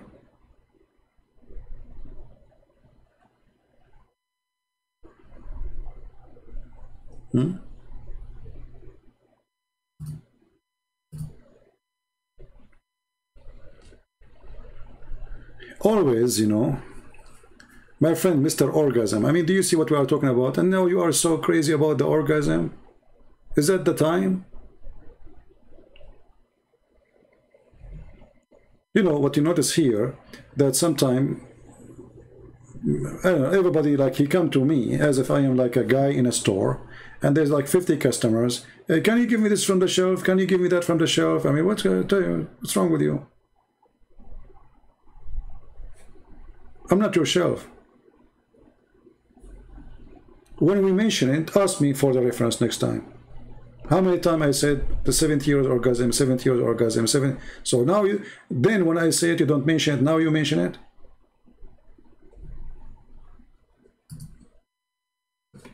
You want to talk about the cross? We talk about orgasm.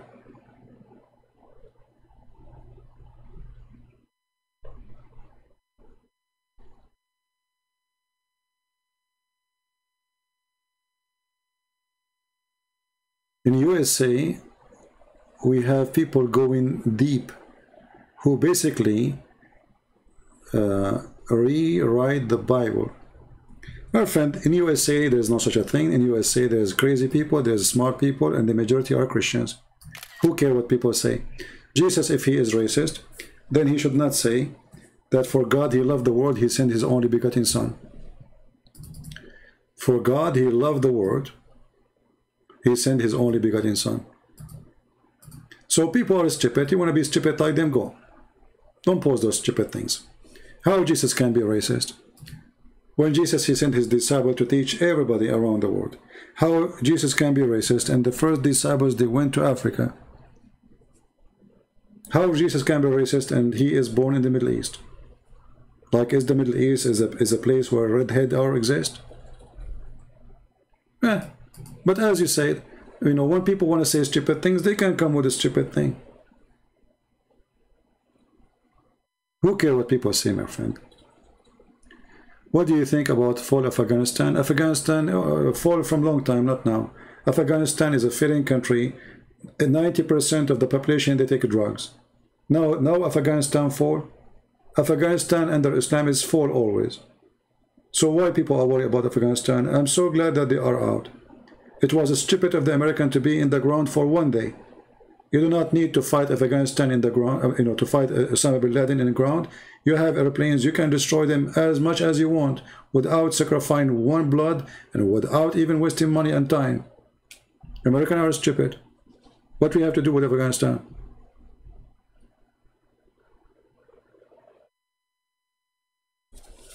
We go back to speak about Jesus being racist. You know, you see, Jesus is so racist to the point I'm an Arab, I believe in him. And Jesus is so racist to the point African, they believe in him. And Jesus is so racist that the point that the Ethiopian church is one of the oldest church in the world, they believe in him. I mean, do you see how racist he is?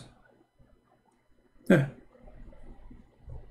You know, in China they say, he lived as a donkey, never came back as a horse.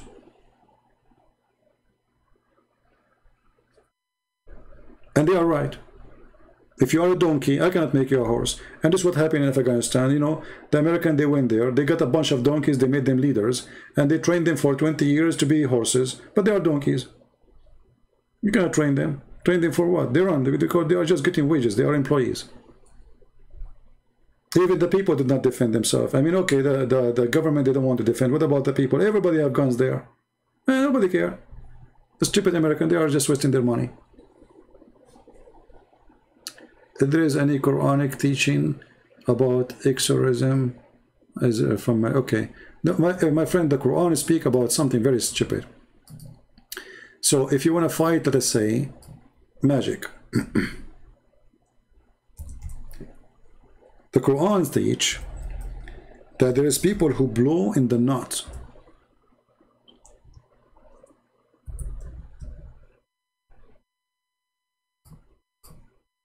How you can fight those who blow in the knot?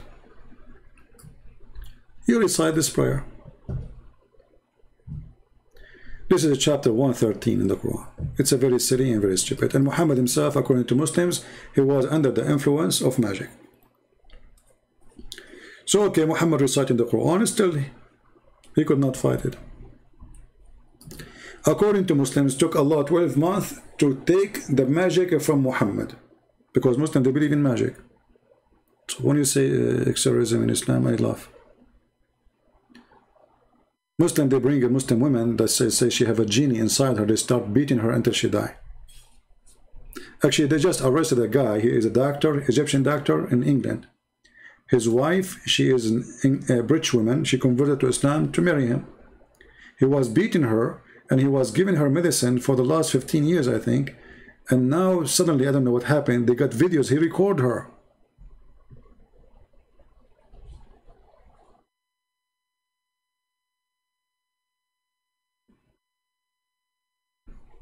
And how Muslim they can fight what they call magic if Muhammad himself, he was under the influence of magic. And then Allah, he sent 2 angels to fight it.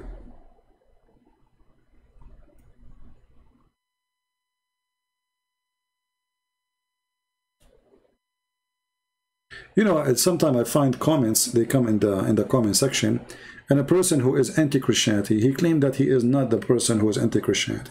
So he make a comment, and supposedly we are a bunch of fool, and we did not get it, that he is making the comment himself, and he is the one who is saying it. So what he said to us, Oh, there is some people that say Jesus was an atheist. Oh, sorry, he's a racist. There's, you know, so where is the word Satan come from?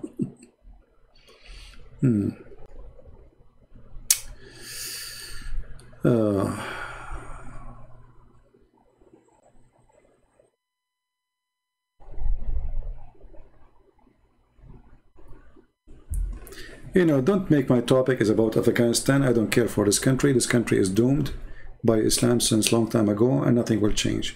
If, you know, in the Middle East, they say, you cannot straight the dog tail. You cannot straight up the dog tail. So the stupid American, they thought, if they occupy a country for 20 years, they will make the dog tail straight. It doesn't work this way. The second you take the frame off, the dog bend again. So Americans are a bunch of idiots. They don't know. They are there just for Russia. The whole point is how we can be in the border of Russia. But this was 20 years ago. Now they do not need that.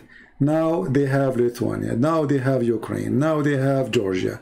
Now they are almost in Russia. So they do not need it. That's the whole game, my friend. And the naive, they think it's about Afghanistan. There's not, that's it. They don't want Afghanistan no more. Did you notice that Taliban did not even shoot one bullet at the American? Until now. They are in Kabul, and the American is still in Kabul. There's more than 6,000 Marines in Kabul. 5,000, and just today they sent 1,000 more. So the American, they are sending more Marines to Kabul. Okay, why Taliban don't shoot at them? They don't. They are friends. There's an agreement. And now the Democrat and the Republican, they start playing the game, like I blame you, you blame me, etc. But we know the game. The game is they have an agreement already with Taliban. America have no more business there. That's it. That's why they told the president, you are in your own. They told the Afghani government, that's it. We cannot spend our money on you. It's about money. Allah is my God. Okay, you know, Allah is my God. As we know, you can say whatever you want, but I laugh at him. So how he is my God and I laugh at him? Allah is my God, huh?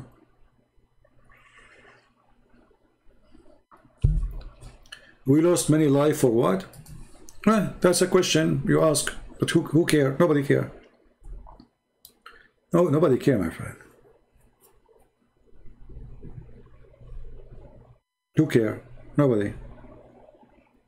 You know, when I joined the USA Army, I said to myself, that's the greatest army in the world, right?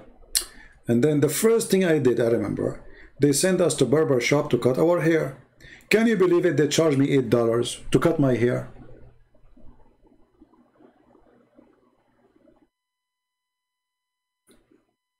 I am an American soldier now. And now I'm going to shave my head. And now I have to pay $8. So my friend, American soldiers are poor people. They are used and abused. They send them to war they should not go to. And when they die, nobody remember them. And then at the end of the day, they say to you, thank you for your service. That's it. But why he went to war, you do not know. So don't remind me.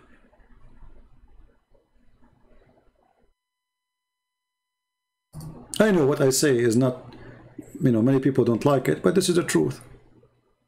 At the end of the month, I get like the salary, you know, they give you a salary, and now it says $10 for socks. I pay for socks. I mean, this is the American army. Those who serve in Baghdad, they don't pay for their socks. In Saddam Hussein army, nobody pay for anything when you are in the army. I mean, this is the clothes of the army. Why I want to pay for socks? You believe it or not, the jacket they give you, you pay for it. The pant they give you, they pay for it. The breakfast you eat, you pay for it from your salary. If you don't believe me, ask any soldier. So people, they think that when you join your USA Army, this is the greatest army in the world, and those soldiers are spoiled. They use them, they abuse them, they give them bad salaries, and then they send them to death, and then when they die, nobody remember them. Or they put a flower in your grave.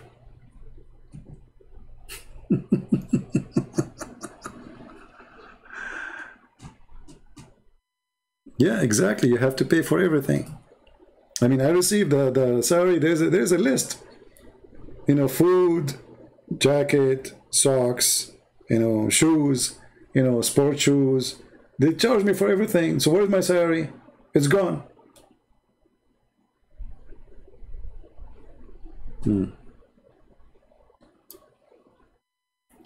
Anyway, you know, in Afghanistan soon, you know, now the Taliban, they will be busy fighting each other, because now they will fight over the sheep, and then they will fight with the Shia, and then they will fight with other Muslim Sunni group, and then they will fight with ISIS, and then they will fight with Al-Qaeda, because now they have many leaders and the disagreement. So they knew the game. So Afghanistan is going to be one country? No, it's going to be many countries of a drug lord yard. Okay. Called BAS, clothing allowance. Yeah, whatever they call it. Anyway, I mean, it's a joke. Isn't it a shame that you are a person going to serve your country and then you pay for your haircut? I never heard of such a stupid thing. Even Somalian army didn't do that to their soldiers. Anyway. Taliban, they say jihad will expand to the West. They can say whatever they want, but you know, why they don't expand it? They are there for 20 years. I find all those guys, it's a joke. And don't blame Biden for this. Trump is the one who decided to take the troops out. He decided to take it out from Syria. He decided to take it out from Afghanistan. I mean, garbage in, garbage out. Anyway. What do you think about women being raped and forced? And what's our business? Are we going to be the police of Afghanistan forever? Do you know how much money we spend? $trillions of dollars, I think 1 trillion already. What does that mean? Stupid. Okay, are you going to invade all Muslim countries? Because everywhere the women are raped. What does that mean? Is that the job of the American? Is that what America exists for? If a woman gets raped by Taliban, where is her family to defend her? Why people don't fight Taliban? How come Taliban, they enter the cities and people did not resist? Yeah, then they deserve it. If you don't resist evil, and evil come to you, good luck. If somebody come to my house and you want to rape my wife, and then I sit watching, can I complain? Real men, real people, they fight, they die before the enemy take over their land. They don't care.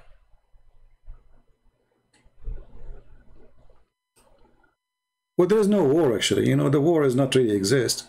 I mean, they are there just spending money. What the war? Osama bin Laden, we feed him to the fish long time ago, and that's it. The story is over. If they want to fight Al-Qaeda, Al-Qaeda is in Syria. It's not in Afghanistan. There's more than 80,000 fighters of Al-Qaeda in the north of Syria. They can bomb them all in one day, and they don't. Not only that, they don't even allow the Russian to kill them. America don't allow the Russian to kill them. That's the truth. All that territory is Al-Qaeda territory.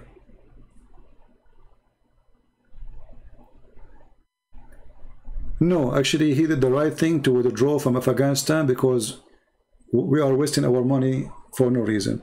Okay, for how long he will stay there? Well, how long? Another 20 years? 50 years?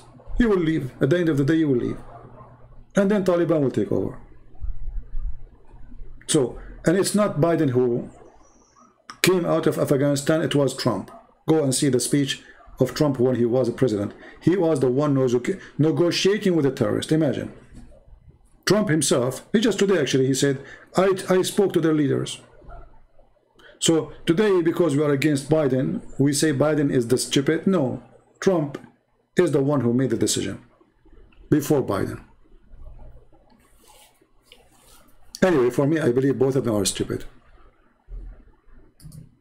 And I feel sorry for Taliban right now, because now they are in government and everything will happen is going to be responsibility, right? So Taliban, they can praise Allah and saying we can help you better, but when they are in the government and then the people, they go crazy, you will see what will happen. Just wait. War will erupt crazy there again, because people, they will see Taliban are just another scam.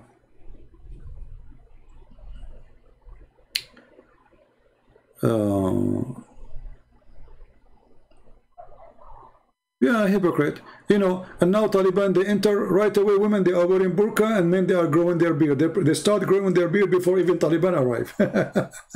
So you're wasting your money. Why want to stay there? I mean, this is stupid, you know. You see, the American, because they are driven by politics, Republican and Democrat. So if Trump, he is the one is in charge, the Republican, they will say he did the right thing. We support him. And Democrat, they will say, shame, look how he withdrew, look what he did. Now, because Trump is not there, Biden, the stupid Biden, you know the thing, he's there, so the Republican playing the same game. But the fact, both of them, they are going out. There will be a revolution. No, not revolution. There will be a sectarian fight, tribe fight, religion fight, because Afghanistan have many religions: Shia, Sufism, Sunni, Wahhabi, crazy stuff. So this is Afghanistan, always was bad, you know, since Islam is taking over.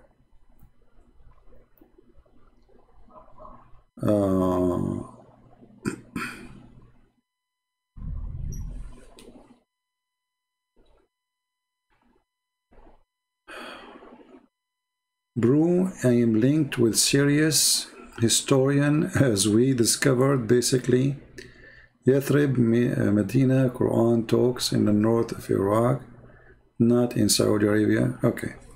My friend, I have an advice for you. I have an advice for you. And I want people to listen carefully.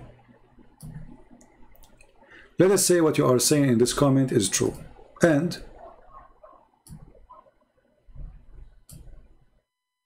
let us say that Yathrib and Mecca, it's in Tokyo. It's in Japan. And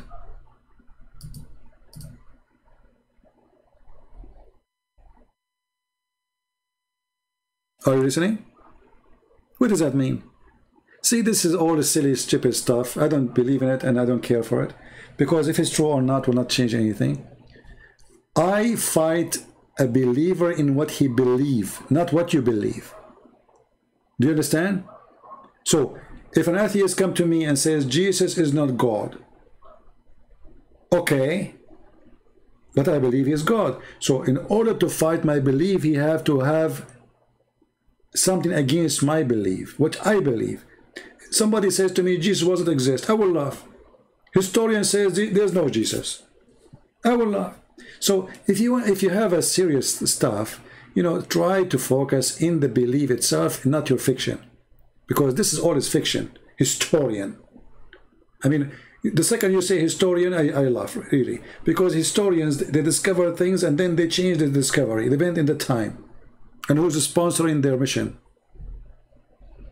So, if Trump now, he hire a historian, he will find in history that Joe Biden's son was a scam. But if the historians are hired by Biden, they will find that the son-in-law of Trump is a scam. So historians, they always have agenda.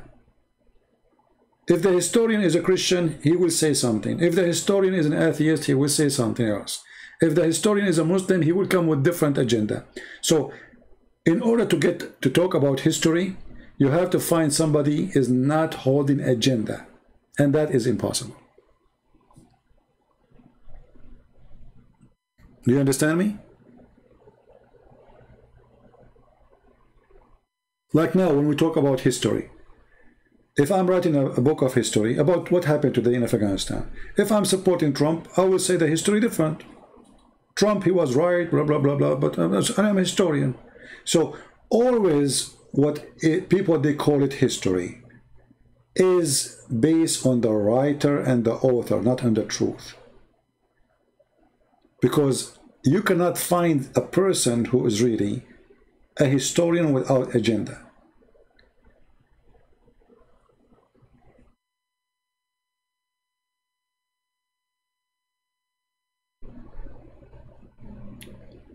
And maybe you don't understand what I'm saying, but who cares?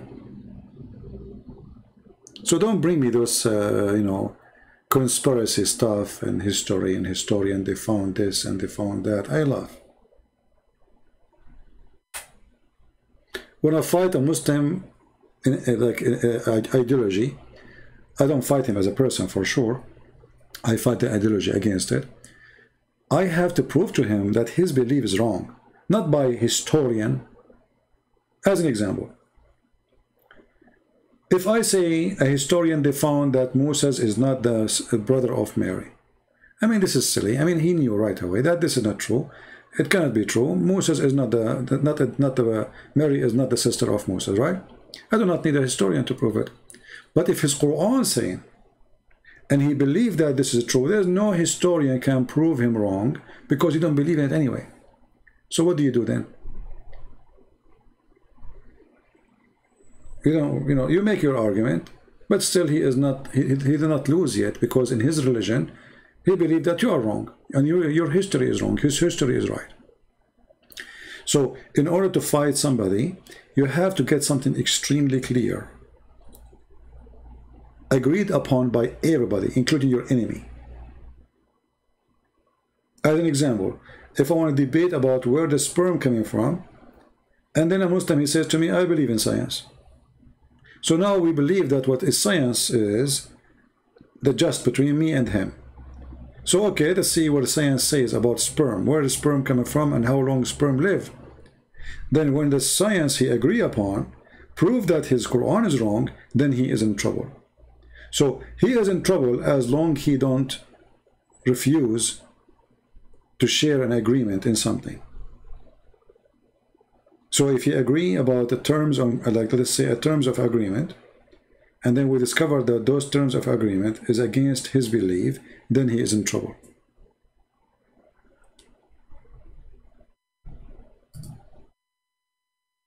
My friend, I don't care about Turkey and where the flood happened.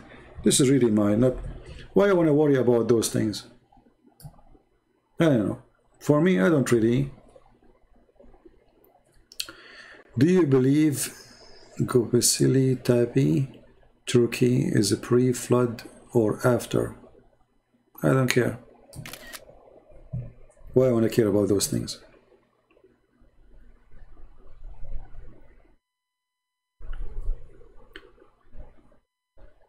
You know, if you are a person who is going to believe in something because, let us say, scientific discovery, as an example, the Bible says that Jesus is born without a father. I'm talking about a human father, right? But is that scientific? No. So why you are going after discovery and science and historian? So either you believe in history and you believe in science and you believe in doctors, or you believe that God is above all their power and their history can be wrong. So you should not be hypocrite, double standard. Either you are a science person or you don't care what science says and you care for what God says. Do the science we talk about agree with the story in the book of Genesis? No. Sure not. Right?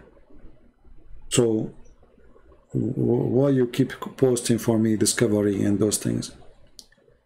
Don't act like the Muslims. Don't be hypocrite. If science what will shape your belief, then you should not believe in God. Because science don't believe in God. I mean, there is scientists who they are Christians, yes, and they are believers. But generally speaking, science believe, or let us say forcing a belief of no God, it's a force of nature.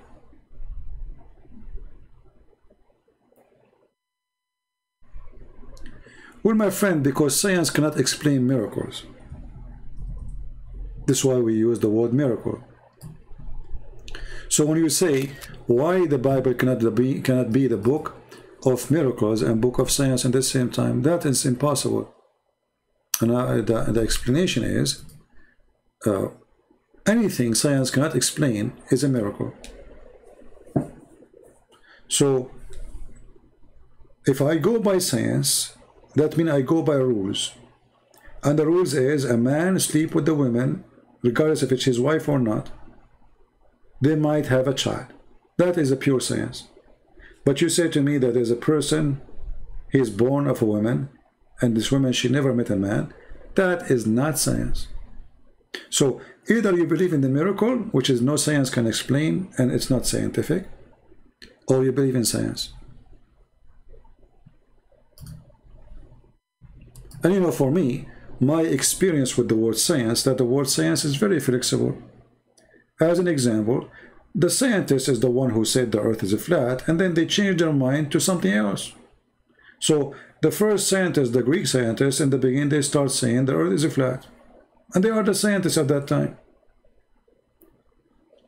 And then they draw pictures of images of planets, and they have the center, and they have the Titan, whatever, blah, blah, blah, blah, and philosophy and mythology. And those are scientists, by the way. At their time, they are the highest of science. So science is very flexible thing.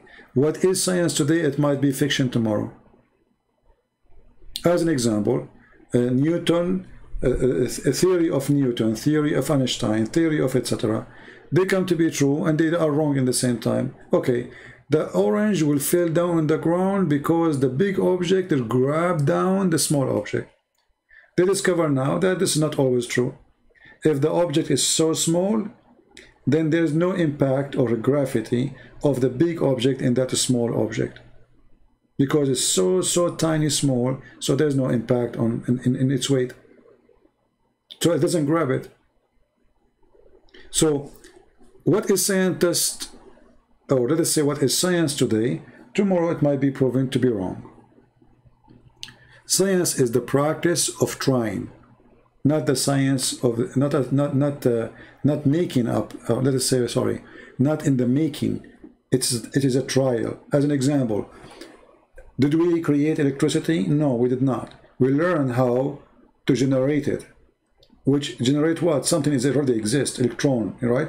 So electricity is always exist. Science did not really made electricity. Science discovered it. We have lighting since the beginning of time. It's true.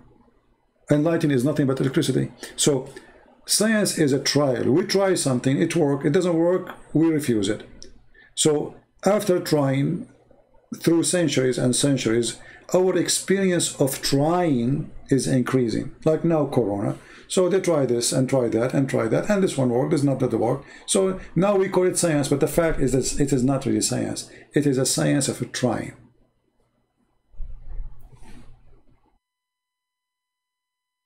You don't have to agree with me, by the way, but this is what I believe.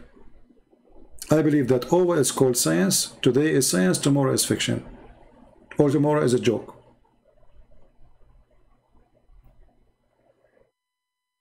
Like now, every school in the world, they teach the Big Bang Theory. It's a theory. So why they teach it? Stupid, you know, it's stupidity. It's a theory. If there's a proof, if there's anyone can prove it to us? No.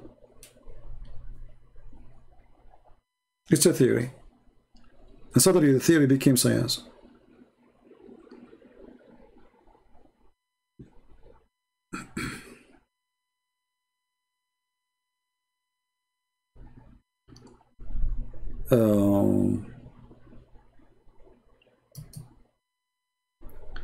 You know, for me, if the science which will prove to me who is God, I don't want to believe in such a thing.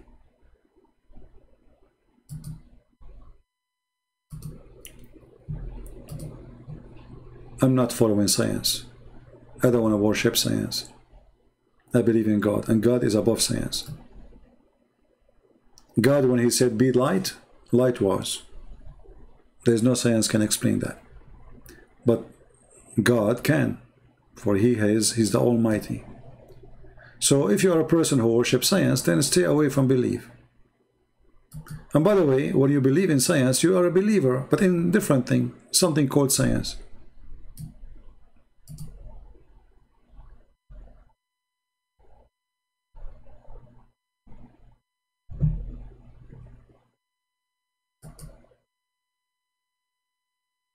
You know, like now, people are dying because of a virus, right? The whole world is collapsing. They don't know what to do. It's just a stupid virus. Literally, it's just a stupid, tiny little thing. And this is telling you that our science is a joke. isn't it? We go in the airplane. Please keep social distance. Please, you know, please don't shake hands. Please, you know, keep your mask. And then you go in the airplane and they say they serve you a meal, and then you have to take your mask, and now you eat, and there's 10 guys next to you. I mean, what's the stupid here? This is science, supposedly. Social distance, right? Okay, but you go in the airplane and they put you like a sardine inside the airplane, and there's 300, 400 people, and now all of them, they have no mask, and now they are eating. Okay, after we eat and we finish eating, okay, put the mask up. Okay, but too late. You just told 400 people to take the mask off. But this is what scientists told them. You have to put your mask, right? But do you see the stupidity? You put us in a box called airplane. And now 400 people are going to eat. And when you eat, you know, I mean, your saliva is like a dog. You know, the dog, when you see the food, you know, your saliva start coming right away. This is the worst time, actually, to let people eat. So either we have to keep the mask all the time, or don't tell us to take it for 15 minutes until we finish eating. It's too late. Like what? In those 15 minutes when we are eating, the virus will not come out. Stupid. So hypocrisy, stupidity, and then they call it science, and they put rules, and then the guy in the airplane, they come to you, sir, please put the, you know, the mask, because this is regulation. If you don't agree with us, we will report you to the authority as if you're committed. So okay, suddenly you became a criminal. But a second ago I have the mask off. It's amazing. And then we go to the bathroom. All of us, we share one bathroom, and the bathroom is in the size of a matchbox. And people there, not only they breathe, they fart. It's just stupidity. And supposedly they will fight, you know, like they will fight. I mean, it's a madness, you know. The whole world is you know, human being is the most silly, stupid creature ever. I never saw. You see, dogs, they do what dogs do. Dogs, they do what dogs do. All dogs, they do the same. You take him out, straight away he starts pissing around. He marks his territory. He sniffs the ass of the other dog. Human being, he do piss all over the place. And he don't even know why. He piss from his brain. He piss from his nose. He piss from his words. You know, he piss from his ideas. I mean, a human being is a pissing machine. In the same time, he is the most genius. He can solve all the problem.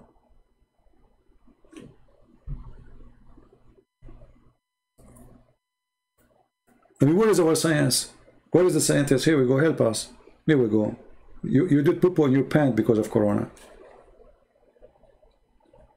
Countries are shut down. The whole countries are shut down because of a stupid virus. Where is your science? And even after the vaccine, where's your science?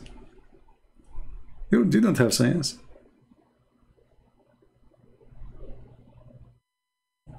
Anyway. Science.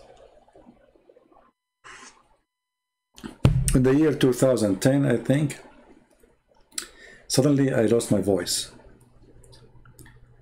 And I don't know what happened. I could not even talk, you know. So I hate hospital. I hate doctors. I hate laboratories. I hate, but this is what I use for my mission, for all the work I do, you know. I mean, this is how I can bring Muslims out of Islam. So this is not like my arm is hurting me or my foot is hurting me. I need to talk. So I went to the doctor, even though I hate to do so. They like, you know, how the cow, they milk the cow. This is what they did. They start taking money, and everything you do, $200, $300, $50, $70. Take this medicine. Try this medicine. I tried, nothing worked. And then I noticed that when I'm drinking too much coffee, like if I stop drinking coffee little, my voice is getting better. So I decided to stop drinking coffee for 6 months, which is really a mission impossible for me. I love coffee. My voice come wonderfully, you know, fine. So all the problem was too much coffee. Not a single stupid doctor who have a PhD in whatever, potato, tomato, chest, x-ray, blood, pressure. I mean, they did everything so they can charge me as much as they can. And all of it, nobody asked me, did you eat something? What do you drink? Simple question. It was just a coffee. That's it. So I spent all that money because my ignorance and their ignorance. If I know it's the coffee, I will stop drinking coffee.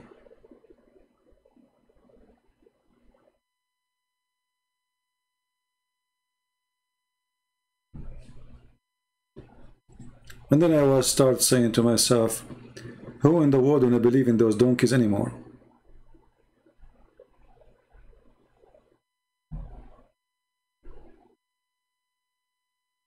You are looking for a husband? Okay, go to supermarket, you will find somebody. He's doing shopping there.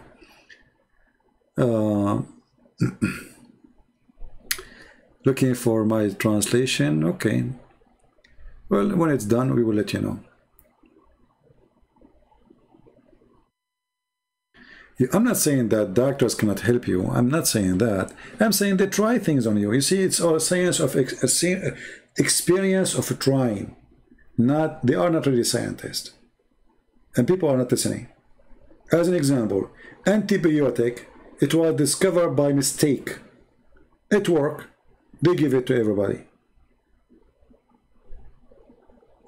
That's it. But doctors are not really, I mean, today the real doctor is the machine, the one who do blood test, the computer who do DNA. It's not the doctor.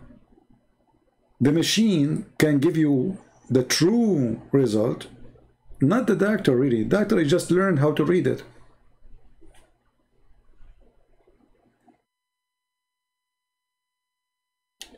You know what I mean? Anyway, this is my opinion, you know, for you. For me, I don't believe really in doctors. I hate hospitals. And for me, I think, I mean, even if I'm dying, I will not go to a hospital. All of them, they are doing business. Nobody care really for you if you live or die.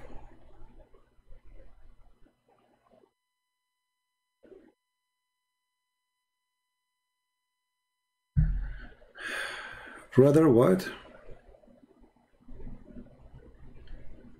DC scene, you claim they are professional. My friend, I told you I don't care for those things and you're repeating yourself. Don't force me to block you. Here, remember something. Here I debate Muslims about what they believe. Don't bring me garbage of conspiracy. I don't want to hear it. I don't want to see it. None of my business. Don't bring me historian and those things. I don't care. I debate Muslim in what he believes. I don't waste my time. Actually, Muslim, they will wish that I will speak about those things and I will leave Muhammad alone. Because now, okay, we're Muslim. That will not affect Muslims. You see, what Islam fear is you hitting the heart of the belief. Not where is Mecca located. And you say, who cares? They will laugh at you. It hurts if you prove to them that Quran is wrong. If Muhammad is a liar, it hurt to show them the contradiction. But what is the location of this person or this city? Who cares?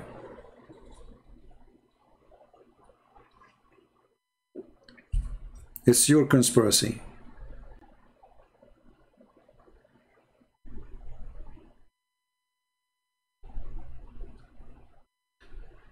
David, why you want to teach your daughter and your, about Islam, my friend? First, when in such an age, you don't teach them about Islam, you teach them about Christ. Have them strong in faith, and then when they are strong in faith and strong in knowledge in the Bible, then you present to them other cults and you warn them about it. But you can, in the beginning, just present some things about Islam, like Muhammad was an evil man. He target children because they are children. I tell them about child molestation, to be worried about the predator because they can be a target too, right? So you have to speak to a child based on his age, not based on the religion itself. His age will decide where you go. But the first thing, if I have a child, I will teach him the Bible. I will teach him who is Jesus. I will teach him why we believe in him. And I will make him think with me and give me ideas what you think about Jesus. So if you want to teach somebody the Bible, don't teach them like adult. Let them read a page in the Bible and tell them, what do you think about it? What do you see? What you understand here? So try to have a conversation with a child and let him use his brain. And for sure, every child is different. Some they are very smart, some they are so-so, some they are slow. However, all of them, they are blessed and blessing for us. The smart, the genius, and the one who is slow. And based in what your child is, then you go with him, how fast you go or how slow you go in the teaching. Every person is different. Remember that. Every person is different. Don't go to a school classroom. A smart teacher is not a teacher who teach a class to 30 kids. A person who can teach his class to each one of them. That is a smart teacher, which means a teacher is a smart teacher when he can understand and analyze which student can get it fast and which student he need more explanation.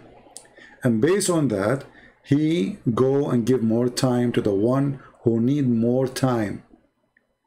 A bad teacher is the one who act as if all the classroom is one level, which is impossible. This is why you see 2-3 people understood the math teacher and the rest did not, because the teacher is a donkey.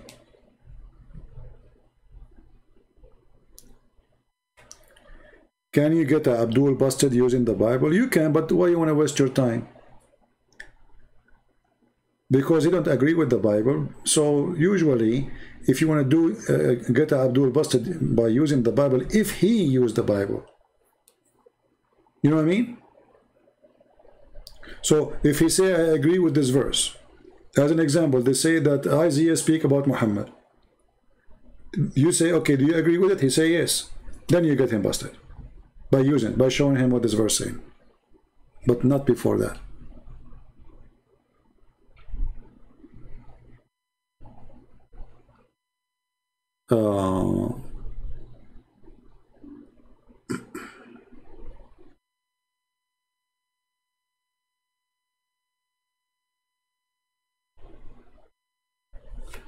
All right. And by the way, you don't have to agree with me. I mean, I'm just telling you what my ideas. And maybe you are smarter, maybe I'm slow. You know, as we said, we agree that all of us, we have different level of understanding, of logic. We have different background. Remember, that will play a big role in things we do. You know, sometimes because of where you are coming from, your thinking is different. So that play a big role in many things. You know, like if a person grow in the desert, he is concerned about water. A person who is growing in, you know, in Vietnam, he is concerned about water flooding, not about less water. You know what I mean? So the concern change based in your background. A person who lives in the desert, he is worried about the sun, about the heat, about the sand, about the dry weather, about no water, how to feed his animals. A person who lives in Vietnam, he's worried about snakes, worried about a flood, worried about too much rain. You know, both of them, they live in the same earth. So each one of them, he have his own, let us say, I don't know what the word to use in English, precaution. I don't know if I'm saying the word correctly, because of his background. So your background always play a huge part of things you do and things you understand.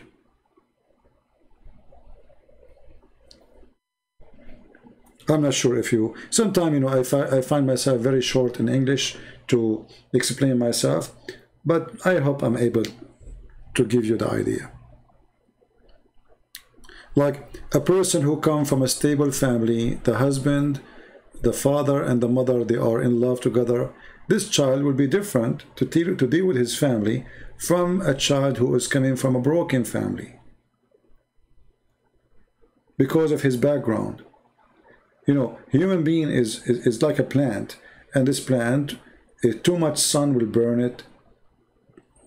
Depend on the plant itself. There's a plant they love sun. There's a plant they can burn in the sun.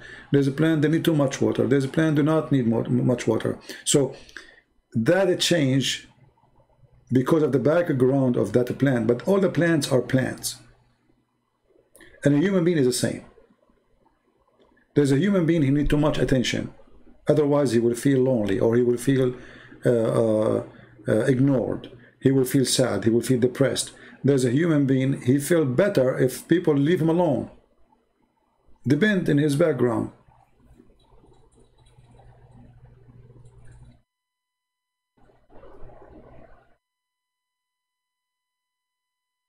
All right, Baba.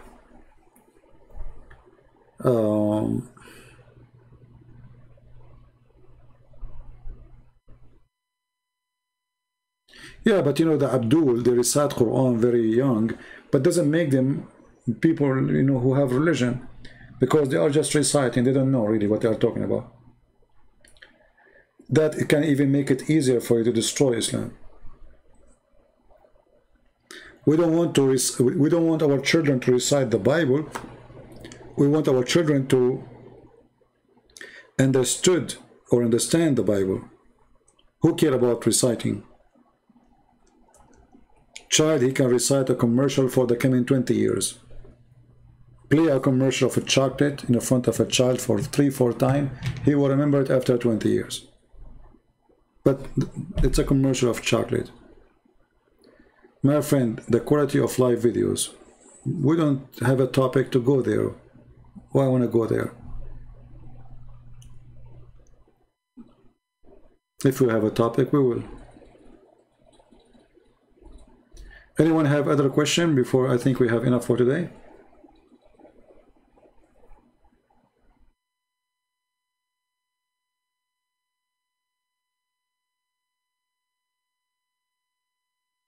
And you know, sometimes if you come from a broken family, that can make you even better to your family, not necessarily the opposite.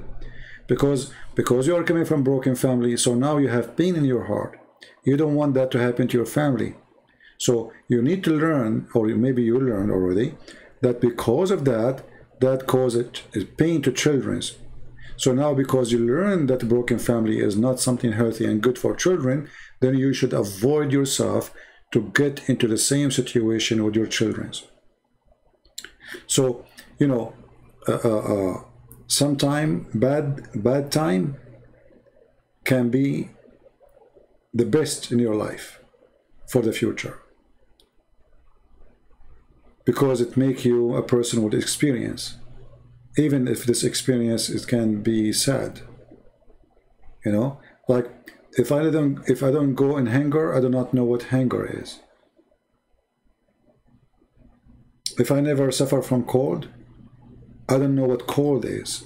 I can give you a speech about it, but as long I never been, let us say, like in a certain year, my air conditioner is broke, I don't have money to fix it. Sorry, my heater broke, I don't have money to fix it. It needs thousands of dollars to fix, and I don't have money.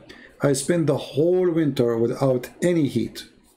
And it reached, I mean, if you go in the centigrade, it reached -26, imagine.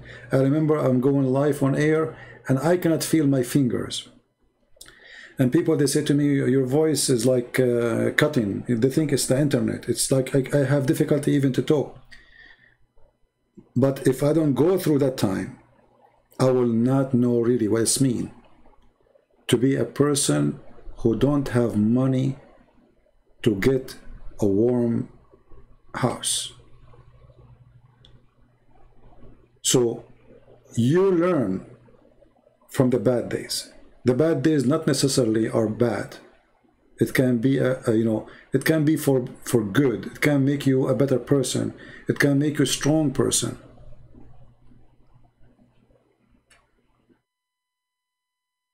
This is why you always, you know, don't think about the bad days are bad days. The bad days are maybe the best of our life, because it makes us a better people. It makes us appreciate more when we are warm. It makes us appreciate more when we have a piece of a bread.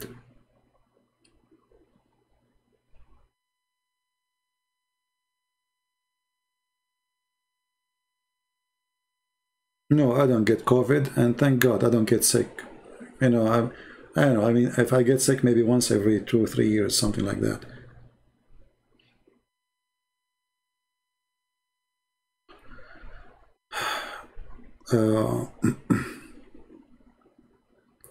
So anyway, you know, bad days, they can be the best of your life if you learn how to learn from it.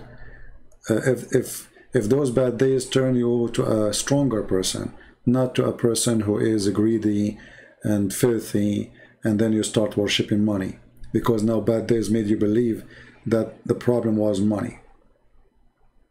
So you start following money and worshiping money.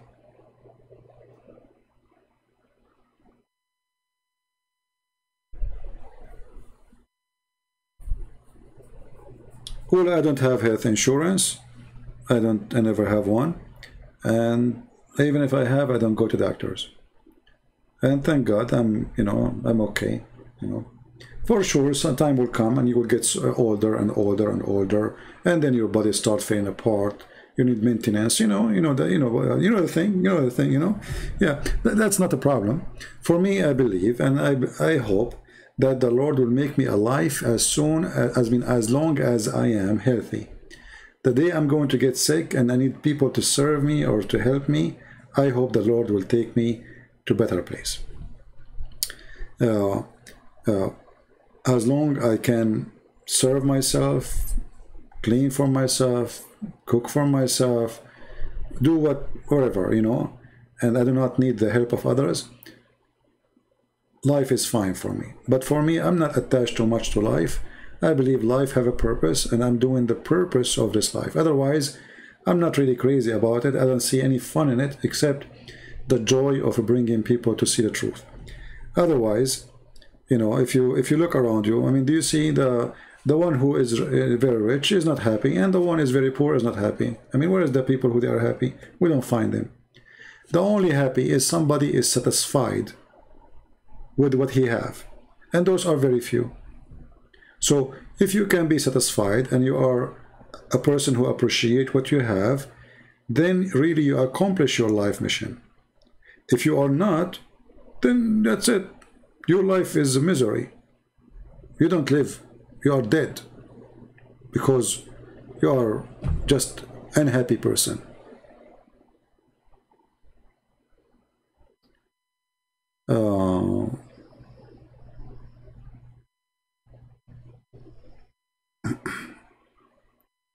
Well, in order to get the benefit of army retired, you have to serve. You have to serve for certain years, right? Yeah, I don't have any pension. I don't have any retirement. I don't have anything. So even now, like, you know, if I don't, like now, you know, I give my books for free, and few of you really support us in Patreon. Most of people who they are subscribing there, they are just names, you know, they don't really donate. So I don't have a retirement. I don't have, you know, I mean, fixed income. So there's always risk, you know, to lose. I give my books, most of it for free. I don't have health insurance because simply it's very expensive for me too. Not only I don't like the doctors, it's very costly, you know, it's extremely expensive. So anyway, and you know, and people, they like to come here and they supposedly support us, but the reality, the people who support us are very few, extremely few. And you know, not only this, if somebody give you a donation $1 and you say something, you don't like it, he go and send you email and says, I want my money back. I wish I did not donate for you. Okay, you defend the Catholic. I say, okay, get lost. What I can do? I mean, stupid people, what you can say? So, for me, I don't really care for what people think about me. And people support or not, I don't ask people to go and support. But very few, they think about this person, okay, how we can support him, how we can, very few. But the majority, they are here just for fun, and the majority, they are here just to, you know, to give you commands about what to do, what not to do. Like you receive email from a Christian who is supposed to be a good Christian, telling you how to speak to a Muslim. You should not speak like this. You should not talk like that. So they themselves, they will never talk to a Muslim. They never brought a Muslim out of Islam, and they are coming to teach me how to be speaking to Muslims. Yeah, I mean, you find all kinds of people. I mean, crazy people. So what you can do, you know. Like once I received an email saying, by the way, I made a donation, so you can answer my email. I said, my friend, I answer you without donation. What donation I have to do with this? If your email is stupid, I will ignore it. If your email is, if it's something important, I will answer you. You donate, you don't donate, it doesn't matter. So I know people, they have their own mentality, but I don't blame them. I mean, there's many people, they post in Patreon, they make it blocked, so only those who donate, they can see it, right? They make like a special videos for those who donate. I don't do that. I will never do that. You know, why would I do that? My service is for free, for the poor and for the rich, for the one who donate and for the one who don't donate. The one who want to support me is welcome. The one who just like to listen and laugh or whatever, it's your business. For me, I believe that from your, you know, from your fruit, you will be known. And our fruit is not for sale. As simple as that. If I am a person who care really for making money, just to make more money, I will not give her not a single book of mine for free. Why want to give it for free? You tell me. There's no reason, right? Am I rich? I'm like a billionaire. Do I live in palace? You know. So I give my books for free, and I believe that the Lord will give me better, and He does. And always the Lord, He will provide. He will send good ones who will support and help. But there is some people there, they think maybe he is the same as the rest. If you go to my Patreon page now, you will not see blocked post. Everything is open, which means you donate or you don't donate, you can watch it. I'm here actually on YouTube. I mean, what doing? Patreon is just to inform people I'm going to go live, and those who like to donate, they can help us. It's not, my videos is not for people who they are in Patreon. But people who they are in Patreon, they are people, good people who are trying to support, and they understand that in this world there's nothing for free.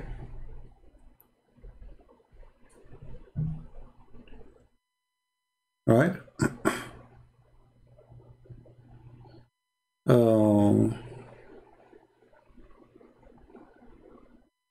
Yeah, it doesn't matter. Wherever you go, they will take a cut. YouTube, they take even way more than Patreon.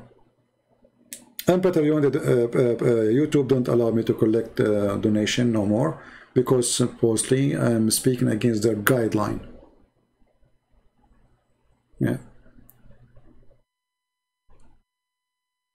Arrival of Imam Mahdi and Jesus standing. My friend, the Imam Mahdi, even Muslims themselves, they do not even know who is this Mahdi person. It's a joke.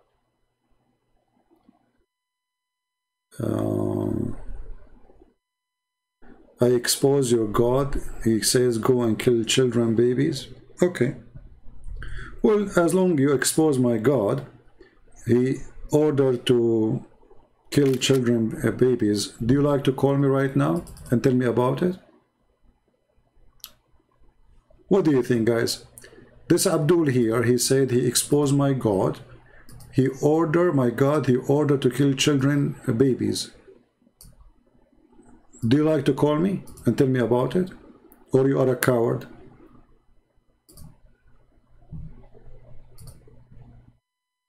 Do you dare to call me and tell me about it, or you are a coward? Just to show you how stupid you are. You're a prophet. When they said to him, we are killing the babies of the infidels, he said, وَهُمْ مِنْهُمْ. So you are a stupid son of Muta. You have a big mouth, you do not know your book. This is your stupid prophet. He approved the killing of the babies. Do you see it, you stupid donkey? Principle of killing women and children. Do you see it? Here we go. They said to him, when we are attacking them, we are killing their babies. He said, and they are from them, which means kill them. So the stupid you have a big mouth and you keep saying things you do not know because you are a donkey like your prophet. Secondly, you idiot, don't you Muslim believe in the flood of Noah? Did your God kill the babies too? Don't you Muslim believe in Sodom and Gomorrah? Did your God kill the babies too? So now you learn how we get them busted without using the Bible. Did you learn? Stupid people, you know. Stupid. As the Chinese, they said, he left as a donkey, never came back as a horse. And this is why they didn't dare to call me. Because why other Christians, they will start defending from the Bible. I don't do that.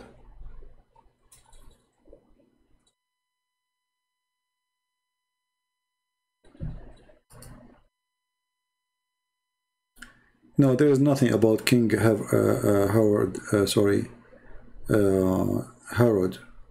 in the Quran. No. The Quran is not a, Quran is just a stupid book. It's like it's not even a phone book, because phone book is more organized.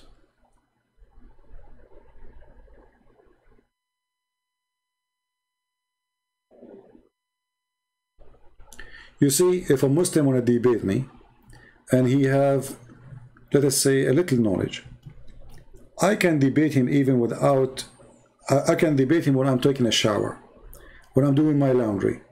Actually, there's a debate with two Muslim sheikh, if you remember it, Dr. Imam Nabil Baikli and Imam Malik Sar. I was washing my dishes while I was debating them. Now, I thought, because I was using wireless at that time, wireless microphone, I thought the microphone will not capture the sound of the water, but it did. Because it's close to my mouth, and I'm washing dishes slowly, like the water is running so slow, So I thought, people, they thought I'm in the bathroom. So two sheikhs, they were in trouble. And then the guy, he said to them, shall we debate again next week? They said, no, that's it. Go watch it and die laughing. Yeah.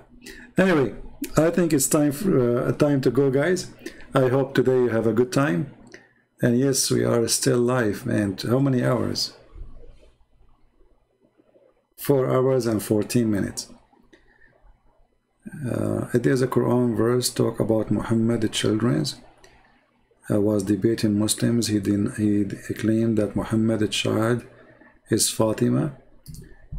First of all, Fatima is not the child of Muhammad, and challenge him to show you where he get this from. He will tell you from the hadith. Muhammad in the Quran,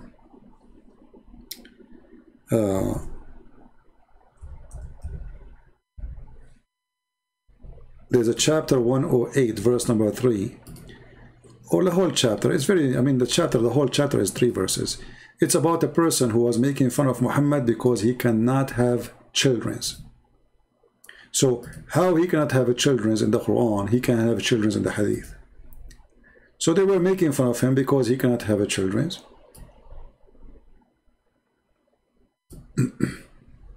Obviously, he cannot have a children. And obviously, Muhammad, he had sex with many, many women, and he had many wives. So how come only Khadija, who is 15 years older or maybe more than him, he have a child from her? She is old woman. Those are the children of Khadija from previous marriage. Khadija, she married 3 husbands. The last one was Muhammad. All right? So Fatima is not really his daughter. None of them is his daughter. Muhammad cannot have kids. All right? Anyway, guys, I think we have enough for today.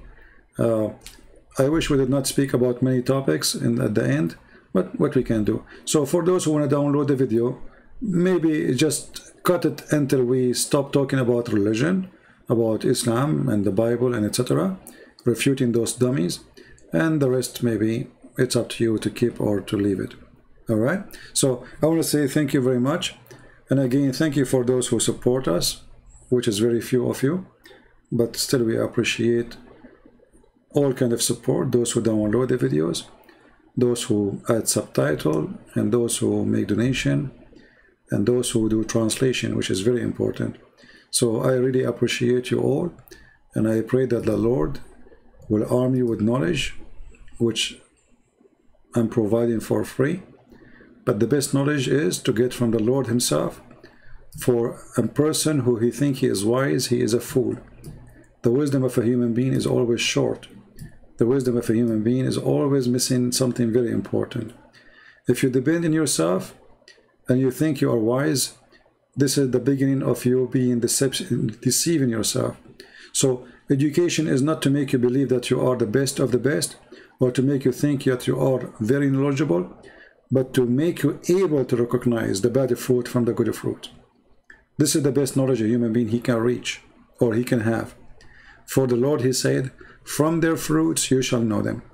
And a nation and a people and the church and whoever they are, a family, a husband, a wife, who cannot recognize the good fruit from the bad fruit, they will suffer from big failure in their life. Search for the fruits, my friend. Don't search for names. Don't search for look. Don't search for your own glory, because all will go and the fruit will stay. And people will remember you after you die, or in your lifetime, by your fruits, not by your name. So the one who is an idiot, he will be called an idiot. And the one who is a liar will be called a liar. And the one who was good will be called good. But remember, only God is good. And with this I say, God bless you, and see you soon again. Christ is Lord, and Islam is false. Take care. Bye-bye.